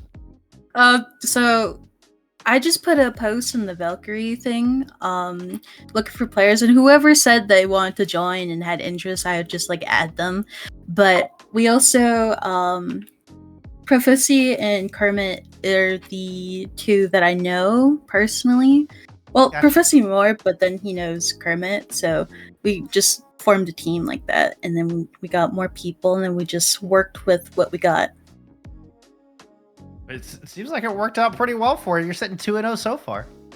Yeah, we just swap people out and, you know, make sure everyone has, you know, enough to play and to be able to form team comps and just like devote our time each day to practice and learn from our VODs. That's awesome. That's impressive. I mean, I know some collegiate teams that don't do that. Right? So, seriously, like they're VOD reviewing and they're trying to get better. Like some collegiate teams don't do that. Seriously. I want to talk about your res. You have actually unseated Girthy Reyes as the spiciest res of the day. There in Blizzard World, you lost your life for it, but you get Prophecy back into the defense there. And he comes out with a immediate Helix rocket kill and then pops attack visor and gets you guys across the line there with a $1.7. I mean, how you said it was anxiety inducing. How was that moment for you? So I really needed him back as he was close to ult, and I just was thinking about like if I pull this off, whether I live or die, I think it would be good because we still have Amora up, everyone's still up, and the more ults we have, the more we could probably pull this off. To follow that up real Calculated. quick. You said something very interesting to me, and this is something that I want to delve into as we go through this turn. But you said you didn't care if you lived or died; you just needed him back in the fight. Is that like a normal Mercy mindset when you go for a res like that? No, I just if we're like overtime or like around the end of the match, then yeah, I will consider it. But most of the time, if it's like in the middle of the game when we still have time, I don't think I would do that. Okay. We saw our first Mercy duel of the day. You decided to pull out the Glock and go straight for joy on the high ground of Blizzard World. Tell me, Gar, what are you thinking? What's going through your brain when you did that? It was awesome. It was amazing. It's one of my favorite highlights of the day so far. She's by herself, and I usually wouldn't pull out the Glock, especially if I'm on Valk, but we already killed off the rest of the team, and she's by herself, so might as well just go for it. It was amazing. It was amazing. I'm glad you did. I'm very glad you did. And then, final question we're asking all of our Mercy players today. Favorite skin? Go. Oh, this is a tough one.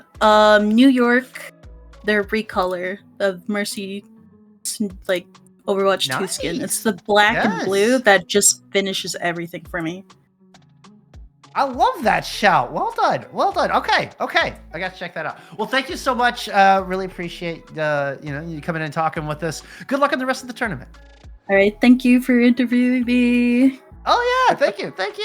That was the maiden. Fantastic Mercy player and our spicy res of the day holder at the moment. We'll see if that trend holds because we still got another match coming at you. We're actually changing divisions. We're going to the Valkyrie division here for our final match of the day. We're going to take a little bit of a break, get that set up. When we return, top of the hour, it's Gilbert's family taking on. We'll find out. We'll see you back here in a few.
Yeah, we appreciate your patience for a bit of an extended break, but we are finally ready to get into round 3. Had to wait for a couple of matches there to finish up so we can figure out our opponents, move on forward, and get to our final match of this first day of the tourney.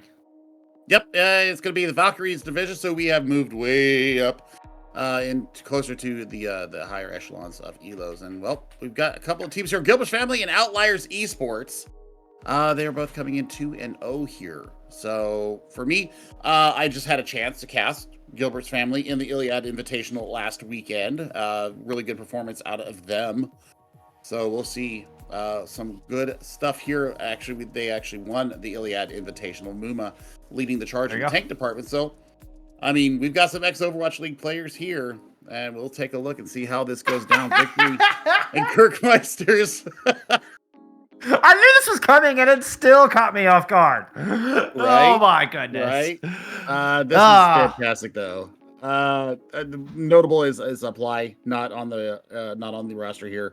We had 2 Overwatch League players last weekend, but Victory Girkmeister, MVP of that last weekend's tournament, plays a lot of Junkrat, and really found the range about halfway through the 5-map series that we were in with them.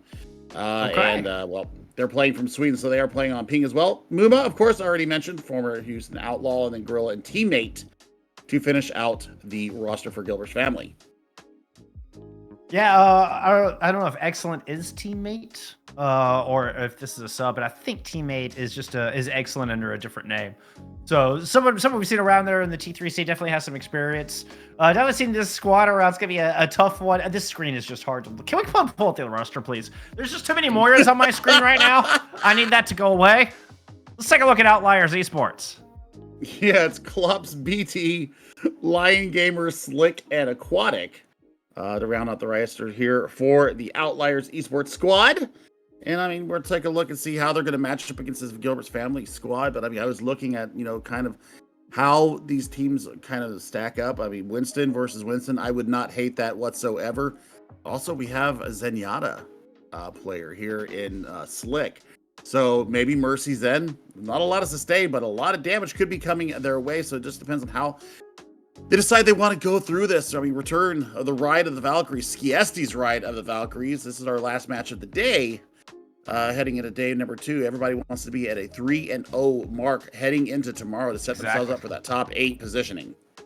Yeah, I mean, this weekend is the Swiss stage. This is the only opportunity to make that mark and find their way into the double elim bracket going on next weekend. So, and a part of that, fairly large prize pool coming into this. So, thank you, Skiesti. Hearts of chat for Skiesti for putting on this amazing tournament. But yeah, first to 3 here. So every map is oh so important. Samoa is gonna be our fixed map here for our round 3 control map, and then loser pick here for the rest of this first of 2 series.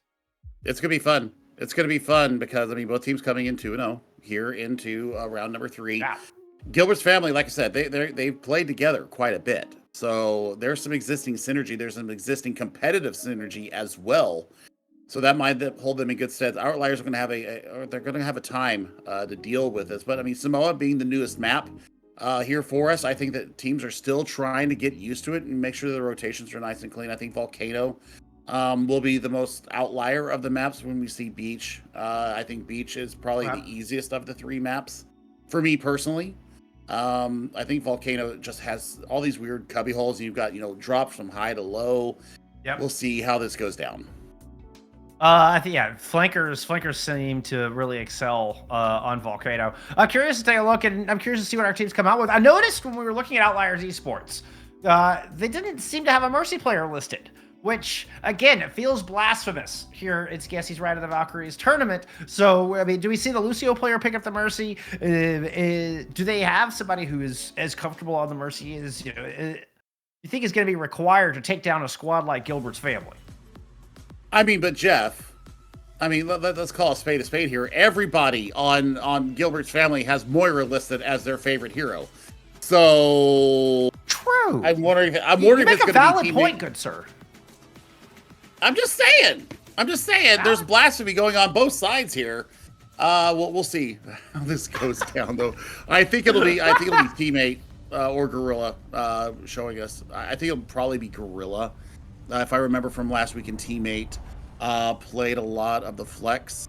So I think it'll be Gorilla coming out. Yes, there that is. And it will be Aquatic picking it up. So Slick is actually going to show us the Baptiste here.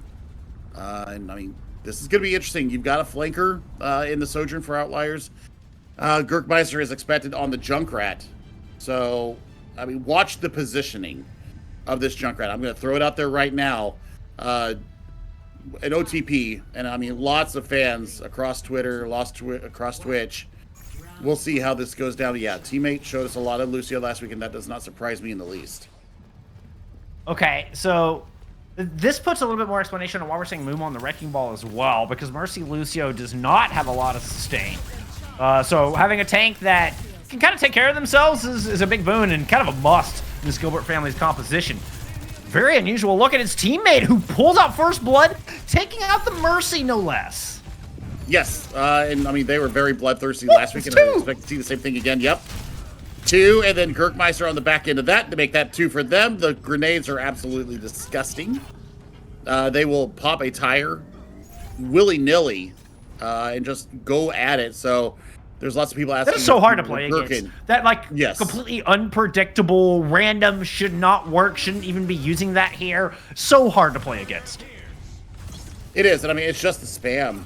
You know, the trap is also going to be something that they have to be very cognizant of, and as far as their positioning, because Muma's going to go in there and disrupt, and then Gurkmeister's going to go behind that and just take care of things. I say that, bye-bye to Gurkmeister.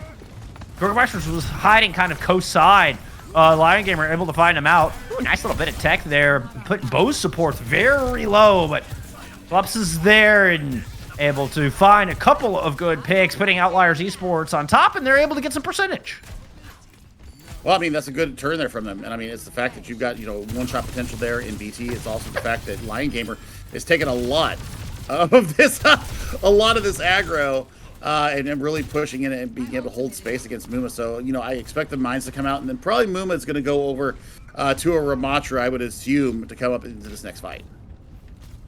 I wonder if Victory was trying to bait somebody towards the edge. We saw Muma come in right at the end. Obviously, they weren't engaging yet. I think they were trying to knock somebody off the edge that was being baited by the teleport. Nice set of mines. We'll find Slick start off this fight. Tension now torn, turns Aquatic. Ooh, they die just as the Valkyrie comes online. No supports on the battlefield. 1 by 1. Outliers Esports have been completely picked apart by Gilbert's family. Yep, and it's just the mobility. It's the mobility that's getting them around and out, in and out of these fights. So, I mean, good percentage there for Outliers. Now they've got to be able to turn this and turn this ult advantage in their favor. They've got a Ant Matrix to get them on the point, and then looking for Clups. Come up clutch with this overclock. Muma combines with Teammate in the back. Teammate comes just sailing across the left-hand side of the map. Ooh, eats a railgun shot from Clubs during that ultimate, but does manage to heal up. Here comes one of those tires you were talking about. 2 fall immediately, completely blindsided. Bamboozled by Gurkmeister and a beautiful rip tire. I mean, but they still haven't taken the control of the point. Now the photon barrier is out. This is going to give a lot of space here for Gilbert to get on the point. Gorilla has a Valkyrie online as well. There's a lot of defensive tools on the battlefield. Gilbert's family is able to maintain control using that movement with a big slam into the back. Lion Gamer trying to turn their attention, and well, all 5 players are focused, and the Wrecking Ball is completely destroyed. Now Lion Gamer moves on to the point. Oh, that was a lot of car wash. My heart skipped a beat there for a moment, Billy. But you know what? Lion Gamer's okay despite being stuck in a trap. Now they can deal out double damage. Ooh, nice mines. Trying to devalue that Invocation Matrix, and BT gets completely caught in the middle of it. Sound barrier thrown in from Gilbert's family as they continue to hold on through the ultimates being invested from Outliers Esports. In fact, they are going to do more than hold on. They are going to thrive in their lane and take this first sub-map. Exactly what they needed, and I mean, they get the kills, and I mean, that sound barrier, I was going to say, you know, Teammate is very aggressive with them. And that would mean no difference there from what I saw last weekend. So Gilbert's family still riding high from their Iliad Invitational win last weekend. You know, back up to their same shenanigans. Now here in Beach, I'm looking for Ramatra coming out from Muma. He's got the Wrecking Ball on there right now, but I mean, there's so many nooks and crannies here. It's hard to use the same tech like they're on Volcano and like downtown. So I would expect to see that come out here, but we'll see. Gurkmeister, I mean, leading the charge there. 4,000 damage, only 1 death. Also looking at Gorilla there with only 1 death as well. Round 2. Capture the objective. Gilbert's family, very difficult to kill in this highly unusual composition. Watch Teammate. Teammate is one of the most aggressive Lucios. I mean, LJG, eat your heart out. Teammate is so bloodthirsty. Look at Teammate and Muma and how they work together. It's beautiful. I mean, this is a continuation of what I saw last weekend as well. Teammate would go in and really, enable Muma to deal with this stuff. And that's exactly what happens too. You'll see them int quite a few times. And that just happened right there. Also some shades of Lee Jake on. I mean, when BT can hit a shot like that is such a difficult shot to hit with a Hanzo. To find a Lucio's head with that projectile, very difficult indeed. Still, Gilbert's family are able to grab first control despite losing the Lucio and even losing victory here in this fight. But Outliers Esports are struggling to get out of this little room. Finally, they make it out the front door. Muma smashes them in the back. Victory gets res, but Gertmeister falls in the meantime. Slick in a little bit of trouble here on the outside. But Muma took some damage, had to back up to the Mega, and allows Outliers Esports some room to work on the point. Yeah, but I mean, victory with the microwave beam, absolutely lying Gamer down flat on their back. But Clubs has a nice rotation here. Want to see if they can get anything on the back of it? They can't. That was basically with no tank. Like, that shouldn't happen. Gilbert's family, they're playing with a bunch of squishies, and Lion Gamer coming in with a Sigma to bully onto the point, and it's the Sigma who falls? Oh my, oh my. I mean, you charge that microwave beam up to level 3, and I mean, you're done. So, I mean, BT coming out with the Pharah. I like this, but Muma and Teammate aren't going to be playing with you here. Speaking of things you don't see every day, it's Gertmeister finding BT out of the sky with a mine. Muma with some mines of their own into the back, and Clubs cannot escape. Tried to slide backwards. That was not the direction to go, and A-Matrix has to be used way in the backfield from Slick. Not ideal. Trying to find any room to work, but Lion Gamer ends up on the wrong side of the wall. Cannot get healed up. Easy pickings here for Gilbert's family, and Muma now has all the room in the world to work. Yep, and I mean, they're going to go ahead and clear up 2 here. They don't get the last bit of damage there. Denied, but I mean, you get the massive kill there. You get the priority pick there and taking Slick out. So, I mean, you've just got Mercy heals right now. And now a tire coming out from Gertmeister. Please tell me you're going for the Pharah. It's the Pharah who gets the tire. Ooh, now hanging right above BT. Hovering over Gertmeister. There's a photon barrier out, so BT's got to be very careful on their positioning. Clubs with an overclock on the point. Turns to the left-hand side. Lands 1 headshot. Not quite enough to finish off the Symmetra, but BT is there for the final blow. Soundbarrier in from Teammate. Only hits 3. Gilbert's family will at least get this thing to 99. Think it might be winnable. Barrage over the top. Does nothing. Muma clips the wings. Aquatic runs into one of the landmines from Muma, and Gilbert's family hold on. Aggression in Overwatch 2, especially with where we're sitting with the meta right now, is so OP. So is mobility. And Teammate is showing us, why Lucio still reigns supreme. Getting in and out of these fights, being able to push and knock people out of position, and watching Muma close in on the back of them. This is just a masterclass in mobility and taking care of business right there on the point. So, I mean, this is exactly what I was seeing last weekend. There's nothing different now. Teammate being super aggressive, Muma cleaning up on the back of it. Then Gertmeister, the Junkrat OTP, absolutely having a field day with some of these squishies. Doesn't care if there's a fairy in the sky. I got mines that I can throw up there and launch on you. Took out BT quite a few times. So, I mean, the unorthodox approach here seems to be working once again. Very well. I mean, reminds me of shades of Clockwork Vendetta, who kind of started that trend back in the day, but even down to more recently. And those kind of off the wall teams they break all the rules, and so you don't know what to do about it. It's like, wait a minute, this playbook I have that I've been studying and building for the past 7 years of playing this game, just throw it in the bin, throw it out the window, set it on fire. It's not going to help you. Like, you have to get absolutely original and creative to try to combat this. When the dive consists of Wrecking Ball Lucio, like, that's the dive that's coming at you, and it's working. I mean, you've got to throw the playbook out. Like, that's what. You gotta start from scratch. You gotta come up with something fresh, Billy. They need something fresh. Yeah, throw it in the bin. For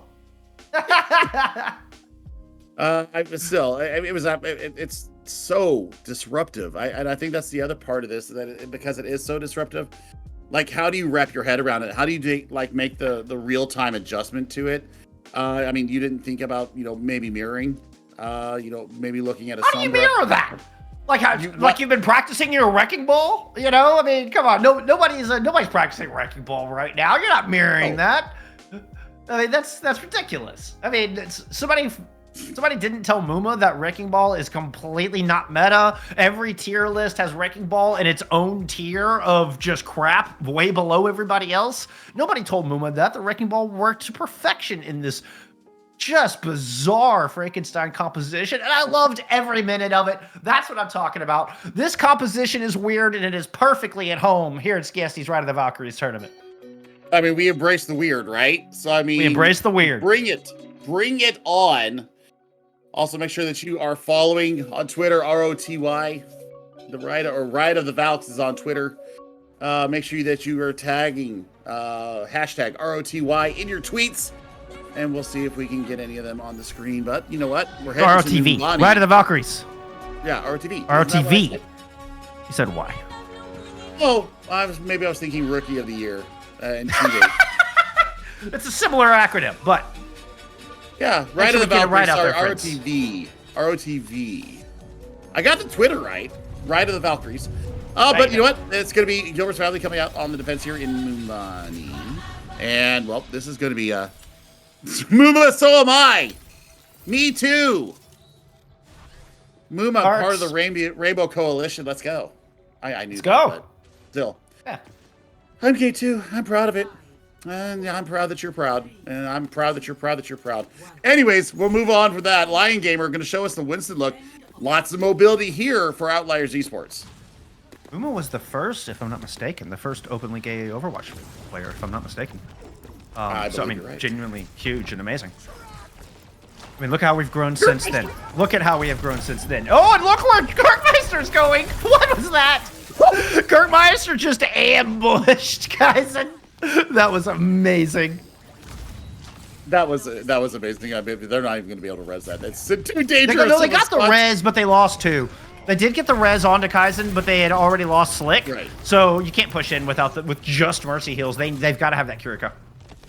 Yeah, I mean, Gurkmans will be able to use tech and get back. I mean, there's a slam coming through. Slick and the back line is not safe for Muma. Muma has just had enough of their sass already today. Yeah, I mean, Slick had to self-Suzu. Never ideal, but you do what you got to do. Bit of a trade up front. DPS for tank. Gilbert's family winning out in that trade. Should also in a better position to res. Yep, exactly. Lion Gamer is back in this fight. Oh, so is Victory. Chasing down Aquatic, somehow escapes Muma and gets to safety. Kirkmeister in the back, 95 to tire, launching their way back into this fight. Meanwhile, Kaizen is going to duplicate a healer just to try to keep Lion Gamer alive and in this fight in lieu of Aquatic being down. Clups will fall. Duplicate Coalescence on the battlefield as Lion Gamer pushes up towards the objective. Has to be tentative, has to be careful. Not a lot of reinforcements, but still Lion Gamer wants to use that jump and the bubble very aggressively. It's a bold move with the Primal Rage in the pocket, but you've got to get some value on this, otherwise it will all be for naught. Watch for tire coming out here from Gurkmeister. They've given up a lot of space here. And I mean, the Coalescence out from teammate gets the job done, and big tire comes through. Oh, I heard that one coming. Oh, speaking of booms, Clups picks up a pair. Still, Gilbert's family are fighting back, and man, this one has been dragged down. There's just blood all over the battlefield and nobody on the objective. The problem now for Gilbert's family is that you're looking at there's no mercy available to you. Gurkmeister, yeah, I mean, you can't pick that on them, so it's a race back to the point. Mine's available to Muma. Also, you're looking for victory now. Well, where are you going to deploy this photon barrier? Yeah, and they take high ground right away from him. I'm glad you can follow what's going on. This is one of the most wild Numbanis I have ever seen in my life. Muma's able to get one with an ultimate. Double support ults invested here from Outlier Esports as Kaizen has gone over to a far. No kills on the back of the double support ults. Outlier Esports do have one tick of permanent progress, but only 75 seconds left on the clock. A little bit less than that now. Every bit of focus right now is on to Gurkmeister. I mean, you bring out the Diva, so I mean, the defense matrix going to be eating that. There they go. They finally take him down, but is the res going to be able to come through? I don't think so. Too much aerial pressure. Yeah, no, Kaizen's all over it. You can see they're marking Gorilla, not giving him any room to find a res. Oh, nice little boop, but Aquatic is caught out inside the Mega Room. This is disastrous for Outliers Esports. Club's still going to bring it back. Kaizen won along the outside. Mumas will find that kill at some range. No DPS here for Outliers. Still, they managed to find the... Oh, no, Clubs is still in the battlefield. It's the Mercy and the Pharah who are now absent, but...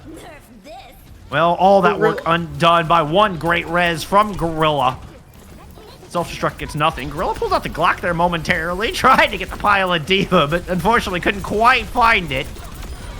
Man, it looks like Outliers Esports have got some placement here, but every time I think they have this point... Okay, there, they finally secure it with those last 2 kills. It's going to be a coalescence coming out from teammate. Hello? Okay, you get burned for your sass, and well, this should be clean up here and some progress going through the streets here. Muma is still alive and has mines online. Muma is so nasty with these mines. So I'm curious. I'm guessing mines will be used to devalue this Kitsune rush. We're getting a little emo here. This is Gurkmeister using it to see around the corner. What that was for. Launch it up in the air. Try to take down Kaizen. Kaizen using the concussion blast on the corner. Put some space between themselves and that Junkrat. Mines were not used to devalue any kind of ultimate, just to buy a little bit of space on the point itself. But Outliers Esports just kind of vacated. Moved up to the high ground. Aquatic doing some fancy dance moves to escape the pressure coming out from Muma. Meanwhile, Kaizen looking for a kill and perhaps a space to use this barrage, Billy. Uh-oh. Gurkmeister said no. Gurkmeister said no. And Aquatic's going to get melted too. Right, and the big thing for me right now is the fact that we're looking at the swap from Lion Gamer here onto the Diva. Provides so much deterrence from what you're seeing from Gurkmeister, what you're seeing from Muma. But I mean, teammate going over to the Brigida. This is going to protect against Clups on this Tracer. Gives a little bit of extra saving power for Gorilla when they're on the ground. I'm wondering what you do with your packs, though. I mean, maybe use them on Muma. The Brig is an interesting choice. It's not very strong against the Pharah, nor the backline. Give me a duplicate barrage as Gilbert's family is trying to spawn camp while Outliers Esports manages to escape with the objective itself. A little bit of a do-si-do here in Numbani. That is an immediate shutdown of the barrage. The tire up to the Mercy! Oh no! Aquatic's life just flashed before their eyes, and there was just a big deflated, exploding tire, all that remained. I mean, come on. That's mean! And they got the full value out of it, too. It gets out of the fight with their life as well. Now you're looking for them to pursue forward, and victory just says, Clups, get out of my game. Master, you're a Junkrat player after my own heart. That was spectacular. Back and forth continues here, and that always seems to favor Gilbert's family in these seemingly dirty exchanges, messy exchanges. Mines used to separate the 2 supports in the back, and Muma's going to try to hunt down the Kiriko, both of which had escape options. Kira using their teleport. The rest of Outliers moving their way onto the point. They will at least initiate overtime and pick up a kill on the teammate. Also managed to pick up Gurkmeister as well. Victory has the duplicate. That's a very fast duplicate, using it onto the Tracer. Both combined with Muma, they're going to hunt down Slick, pick them out of the back. Still a lot of damage in. Lion Gamer swapped over to a Doomfist. Res denied there out of the boot from Muma. Focusing Beam not able to finish him off, and Lion Gamer finds that kill. Kill onto Gorilla as well, and Outliers Esports have a little bit of hope here on the back of point B. Yeah, I mean, they take the tank out as well, so I mean, no mobility, no contest, no disruption. This is actually a really providential pick here from Lion Gamer. Here in the dying seconds of point B, they're actually going to capture it and get that extra 90 seconds on the clock. I mean, this is kind of opting into the Chengdu zone for some classic Overwatch metaphor. Gurkmeister, that was just filthy. That's crazy town. How do you do that? Yeah, there's enough protection. Kaizen's going to get res, but my goodness. Kaizen immediately responds with a kill of their own. Outliers Esports make their way up this little terminal and into point C. But they really are just kind of opting into the chaos, aren't they, Billy? It feels like Outliers Esports said, fine, you want to get chaos? Let's get chaos. Oh, but Gurkmeister with another 2K tire. I mean, Gurkmeister is Gherkin. That was something I saw in the chat last week. Made me giggle every time I saw it. Look at this. It's like billiards. inside a small space with the Junkrat. You don't need to be doing that. That is Danger Will Robinson all over again. But it's going to be a 5 ultimate fight here for Outliers as they try to complete the map. I'm pretty sure Gertmeister has a PhD in mathematics. This is crazy town as far as the bounces and the angles. 20 seconds on the clock. Outliers Esports are having to use ultimates just to get out of their own spawn, and they're losing lives along the way. Valkyrie and Pulse Bomb invested. Finally, Outliers Esports are able to move up in this fight and try to get a little bit more percentage. I mean, this is going to be an overtime if they do end up being able to complete it. And I think that Kaizen, the substitute coming in here for Outliers, I think that they can get a duplicate onto maybe a Junkrat who is like 1 health right now, needs some healing, please, or maybe a quick ultimate over onto the Brigade and get a fast rally. Gertmeister was behind Outliers and grabs the Mega off the outside and does survive with that 1 health. Muma is just holding down the cart. Outliers Esports aren't really paying any attention. They want to find some squishies, but they're not able to. Kaizen eventually able to pick out teammate, but it's just taking too long. And Gilbert's family get work done in the meantime. 3v3 on this point with spawns much closer. He'll for Gilbert's family. They see nine! Yeah, I mean, it's kind of forced, but it is unfortunate, that's for sure. You had a Tracer. Tracer right gets there. off as the Doomfist uses Meteor Strike. It's like, oh. Oh, it's been 0 days. Okay. Well, Gilbert's That's family not the most has a win egregious condition. C9 I've ever seen. It's not egregious, no. It still is one, though, unfortunately. But, so, I mean, the Disruption game, something I saw all last weekend with Iliad Invitational. You know, we're going through this once again. So we're going to see, you know, what can Outliers do to stop the funk? And that's the big question right now is, can they opt into the craziness enough to really thwart what Gilbert's family are bringing here? I mean, look at this. 14 elims to only 2 deaths for Muma, getting the work done. Yikes. That is a lot. That is a lot. Here's the other thing that I noticed last weekend. Look at teammates healing. It was all about utility, not about healing. And we're going to see... The Lucio with more than twice the amount of damage than heals. Right. Right. Gotta love it. What? What do you think of Fed Boys? So look, asking the important questions here. These are the very important questions. These are burning questions that I need answers to. And you know what? If this goes the way of Gilbert's family, we're going to get a chance to ask them, what the heck is going on? But Gilbert's family is going to make their approach here onto point A. Do not have to complete the map. Just got to get halfway through point C to take the series. Move up to 3-0. Going into day 2, flawless. Nice little boop up there from Muma, and Gertmeister finds the finish. That was a beautiful piece of tech. Muma ran through like 3 people. There was no way all 3 of them were going to be able to survive that. And Gertmeister with a great read to pick out the most vulnerable one. Start things off right here for Gilbert's family. I mean, there's going to be the D back onto Lion Gamer, and now, you know, we're looking at this aerial battle.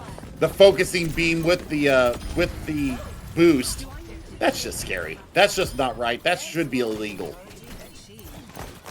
That was a mine combined with a primary fire. A little 1-2 punch from Victory and Gertmeister, who have swapped, by the way. Victory playing the Junkrat. Just wanted to point that out.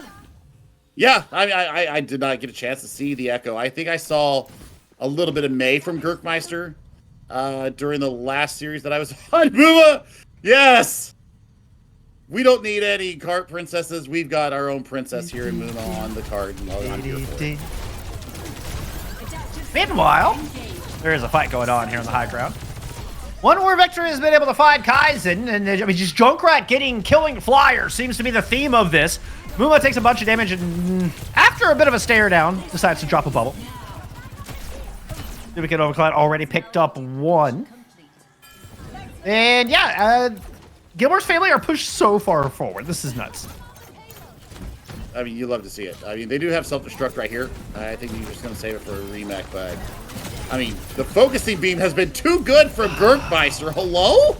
Oh, that's poor Slick. We've all been that Kiriko. We're like, I'm gonna go in, I'm gonna do the brave thing. I'm gonna swift step in and save my tank. And the moment Slick shows up, there's a focusing beam, and they're immediately back in spawn. Oh, Yep. that hurts. And now, I mean, with a teammate on the point here, and then taking the mech from the D.Va, yeah, that just completely devalues any kind of push here. It'll get your D.Va back into mech and get you back to be able to contest with a 1.3 meters, but still, the kills are going all the way of Gilbert's family. Yep, Tires get a secure collapse. There you go, Quad taking matters in their own hands, looking for the Echo. Unfortunately, the Echo is pocketed, and that was a 5v1. Well, I mean, we got 5:17 on the clock as we enter point 3, and Gurkmeister has a duplicate on hand. I mean, you've got the Kitsune Rush. That can build you up. Lion Gamer over to a Sigma. I don't hate this. Basically ignore Muma and look to mitigate the damage coming in from Victory and Gurkmeister. Gurkmeister's going to bring out the Mercy. I like it. Yes, that is very on brand for the tournament. You get bonus points, Gurkmeister. Fantastic. Even able to get a res off. Oh, almost popped Valk. Muma had some mines that are on the point, but a couple of kills coming in from the overcock of Clups means Outliers Esports may have bought enough time for another battle. Well, I mean, they're going to be facing, I mean, Gilbert's family basically emptied out their entire war chest there. So, I mean, as far as economy, I mean, they thought they probably had it and won. Their teammate is still having fun up on the high ground with Victory in tow. So, I mean, this Sigma switch is actually looking to be pretty darn good for them. Now they just got to be able to clean up on the back of it. Oh, unfortunately, there's both supports now fall. The Sigma has nothing to keep them alive. A good kill on the Gurkmeister might slow the roll of Gilbert's family momentarily, but still a 4v3 favoring the attacking squad in blue. And Muma continues to pile on the hurt. Muma gets a pair, the duplicate there from Gurkmeister used onto a Junkrat, unsurprisingly. Only one or two more players left. Excuse me, that was Kaizen's duplicate, who is the last bastion hanging on here for Outliers, trying to keep Gilbert's family at bay, but it's just an overwhelming torrent of damage. And Gilbert's family eventually close it out, taking Numbani, closing out the series 2-0. Well, I mean, that was just bullying from Gilbert's family. I mean, we didn't see any off-rolling, but Gurkmeister, once again, player of the game. And very well-deserved indeed. Very accurate. Doesn't matter if you're using mines or if you're using grenades or if you're using the triple shot of the splashies. The squishies going down in a heap. They take this map once again. They take the match. So, I mean, they're going into day number 2. A perfect 3-0.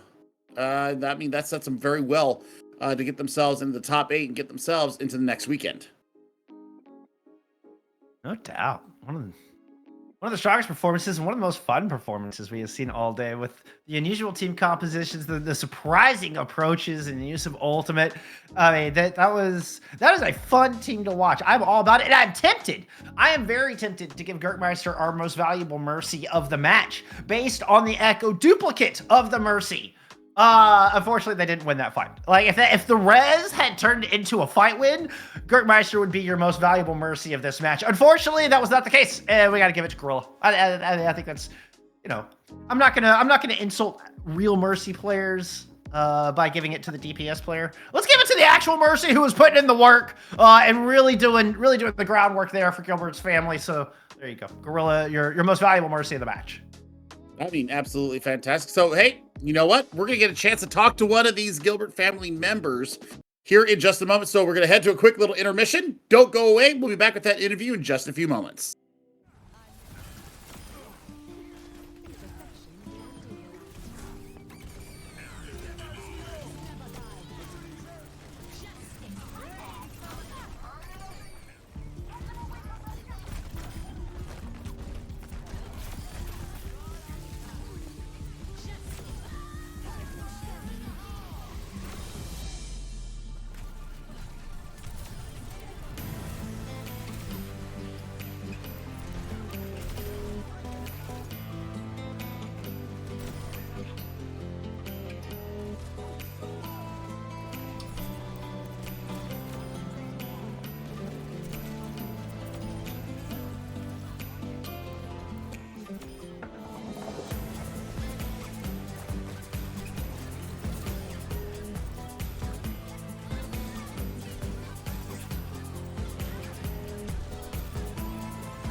We promised you we'd be back, and here we are. We brought friends. We've got Gorilla here with us from Gilbert's family on the line. Hey, thank you so much for taking time to come talk with us. Congrats on being 3-0 here in day one. Thank you. So we were kind of talking about how the team was formed, and you were saying this is like the third iteration of the family kind of teams. Run us through that a little bit. Give me a quick rundown. Well, okay, it's changed a lot. It's not even close to the first team, but we started off as K41's family, and then we had like Zebra, Kai, and Zomba. Yep. And that's different. And then after that was like open division, and then now we went to Dive Party, and it was kind of a similar team.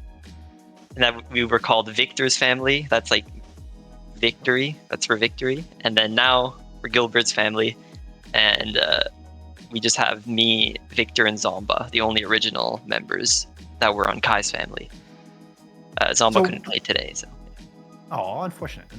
Why the family moniker? I mean, is it just as y'all are just a group of homies, or is there more? Yeah, to it? pretty much. We're just friends, pretty close friends, you know. And like And is that TM8 is an IRL friend, like college friend, so. Also, Gotcha. Does that help with the mindset? Like, you know, coming into these tourneys, you know, like with this at Dive Party where it's, I mean, we're here to have fun kind of thing? Or, I mean, how serious is the team take, you know, when you're talking about competing in things like Open Division, that sounds like it's more serious than playing in a community tournament. Does playing as a family help just keep things light? yeah, we're just keeping things light. Like, I mean, Open Division, like, obviously we're having a bunch of junk one tricks. Like, we had the Kiss My Junk instead of Gurkmeister in Open Division. That's just another junk one trick. So we're just like a kind of half one trick team.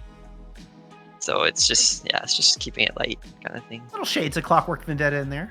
Yeah. A little bit. What college do you play for? McGill University. McGill. We're not like In Montreal. there's no scholarships or anything. It's just like you just play for the team if you want to. I grew up in View of McGill University. Nice. So yeah, way back. But you know, I mean, I was looking at your guys' play. You guys played at Iliad last weekend. Obviously, you guys won. Gurkmeister gets the MVP, and that $75 extra bonus prize. I mean, you guys seem to have a head of steam. Like, what are your plans going forward outside of the community tournaments? Like, are you thinking about competing in OWCS? Yeah, we are, but right now we don't have a full roster. We're still looking for Flex DPS, but it's tough to find someone because either they're already in teams or they don't like. Some people don't want to play with Ball, Junk, Moira, Kiri. You know, it's understandable. Like, we're putting together a serious team for OWCS. Oh yeah, what kind of comps do you play? Wrecking Ball, Junkrat. Yeah. It's like, you know, Well, it can be tough to find someone. Well, True. Good luck. I have no doubt you'll find it. You'll find that right person, that right fit, that diamond in the rough, if you will. We need someone who's light too. We need to keep the spirit, you know? Yes, exactly. Here, speaking of, let's switch to our final question of the day, the most important question. Best Mercy skin of the game. Go. Well, again, I'm not a Mercy player, but I have a thing for default Get skin. out! Get out! That's the end of the interview. That's it. I'm kidding. I'm obviously. Well, I don't know. Usually I just pick default skin. So but it's not very an exciting answer. But classic. That's fine. That's It's okay. classic. It's understated. I don't know. The staff is kind of different than other skins. Like everyone uses these legendary skins, and it's too different, you know. It's like, well, at this point, I'm more used to the legendary skins than the default skin. You don't see the default skin enough, kind of thing. Especially like default skin with a golden weapon or maybe a hard light weapon. You know, so it's default, but you have a little bit of flair going on. Yeah. I like it. I dig it. Well, hey man, thank you so much. Really appreciate you coming to talking with us. And you know, good luck with the rest of the tournament. Look forward to seeing more out of y'all. Thank you very much. Thank you. That was Gorilla, Captain Mercy player. Sounds like reluctantly, apparently, for Gilbert's family. Currently sitting 3-0, and oh man, what a fun team to watch, and what a tough team to play against, Billy. I mean, yeah, chaos reigns supreme here. And I mean, the fact that they're just steamrolling right now across competitions. I think they lost maybe like 2 maps in the Iliad. And I mean, that was against like that was like against meta teams, and they were just handing out L's to everybody. But you know what? This is only day number 1 here in the Swiss stage for this Rite of the Valkyries returns. So, I mean, you know, looking forward to tomorrow. You and I will be in here all day tomorrow. We'll be getting the Swiss stage done. We'll be covering the Celestial and the Ethereal again, but then we're going to jump up to the Divine division, and I'm looking forward to that one. That one's going to that's be the T1, banger, T2 Jeff. teams, Billy. Yes. Yeah, that's. Yes. Ooh. I'm hungry. I'm hungry. It's gonna be a good day. It's gonna be a good day. Hey, that does about wrap it up for us here today, though. Thank you so much for hanging out with us day 1 for Skiesti's Ride of the Valkyries. Big shout out to Skiesti herself. Yes, don't forget. What were you gonna say, Billy? Yeah, it's the Overthink with Crystal Rain, 8 p.m. Eastern tonight. Check in the announcements channel in the Ride of the Valkyries Discord server. If you haven't already signed up, get your name up in there. I think they're still taking submissions. Yeah. So let's get that. Make sure that you're supporting both Skiesti and, of course, Crystal Rain as well. And I will be watching that later on tonight because I'm very interested to see what they've got as far as topics tonight. But Jeff, day 1 is done. Holy cow, we had a fantastic time here. Lots of interesting action. And I tell you what, Gilbert's family once again is on my radar as somebody to beat. Yep, looking forward to tomorrow. We will kick things off at 1:30 Eastern. Matches will start. So we'll look forward to it. We will see you then. Have a great rest of your evening, folks. Bye, friends.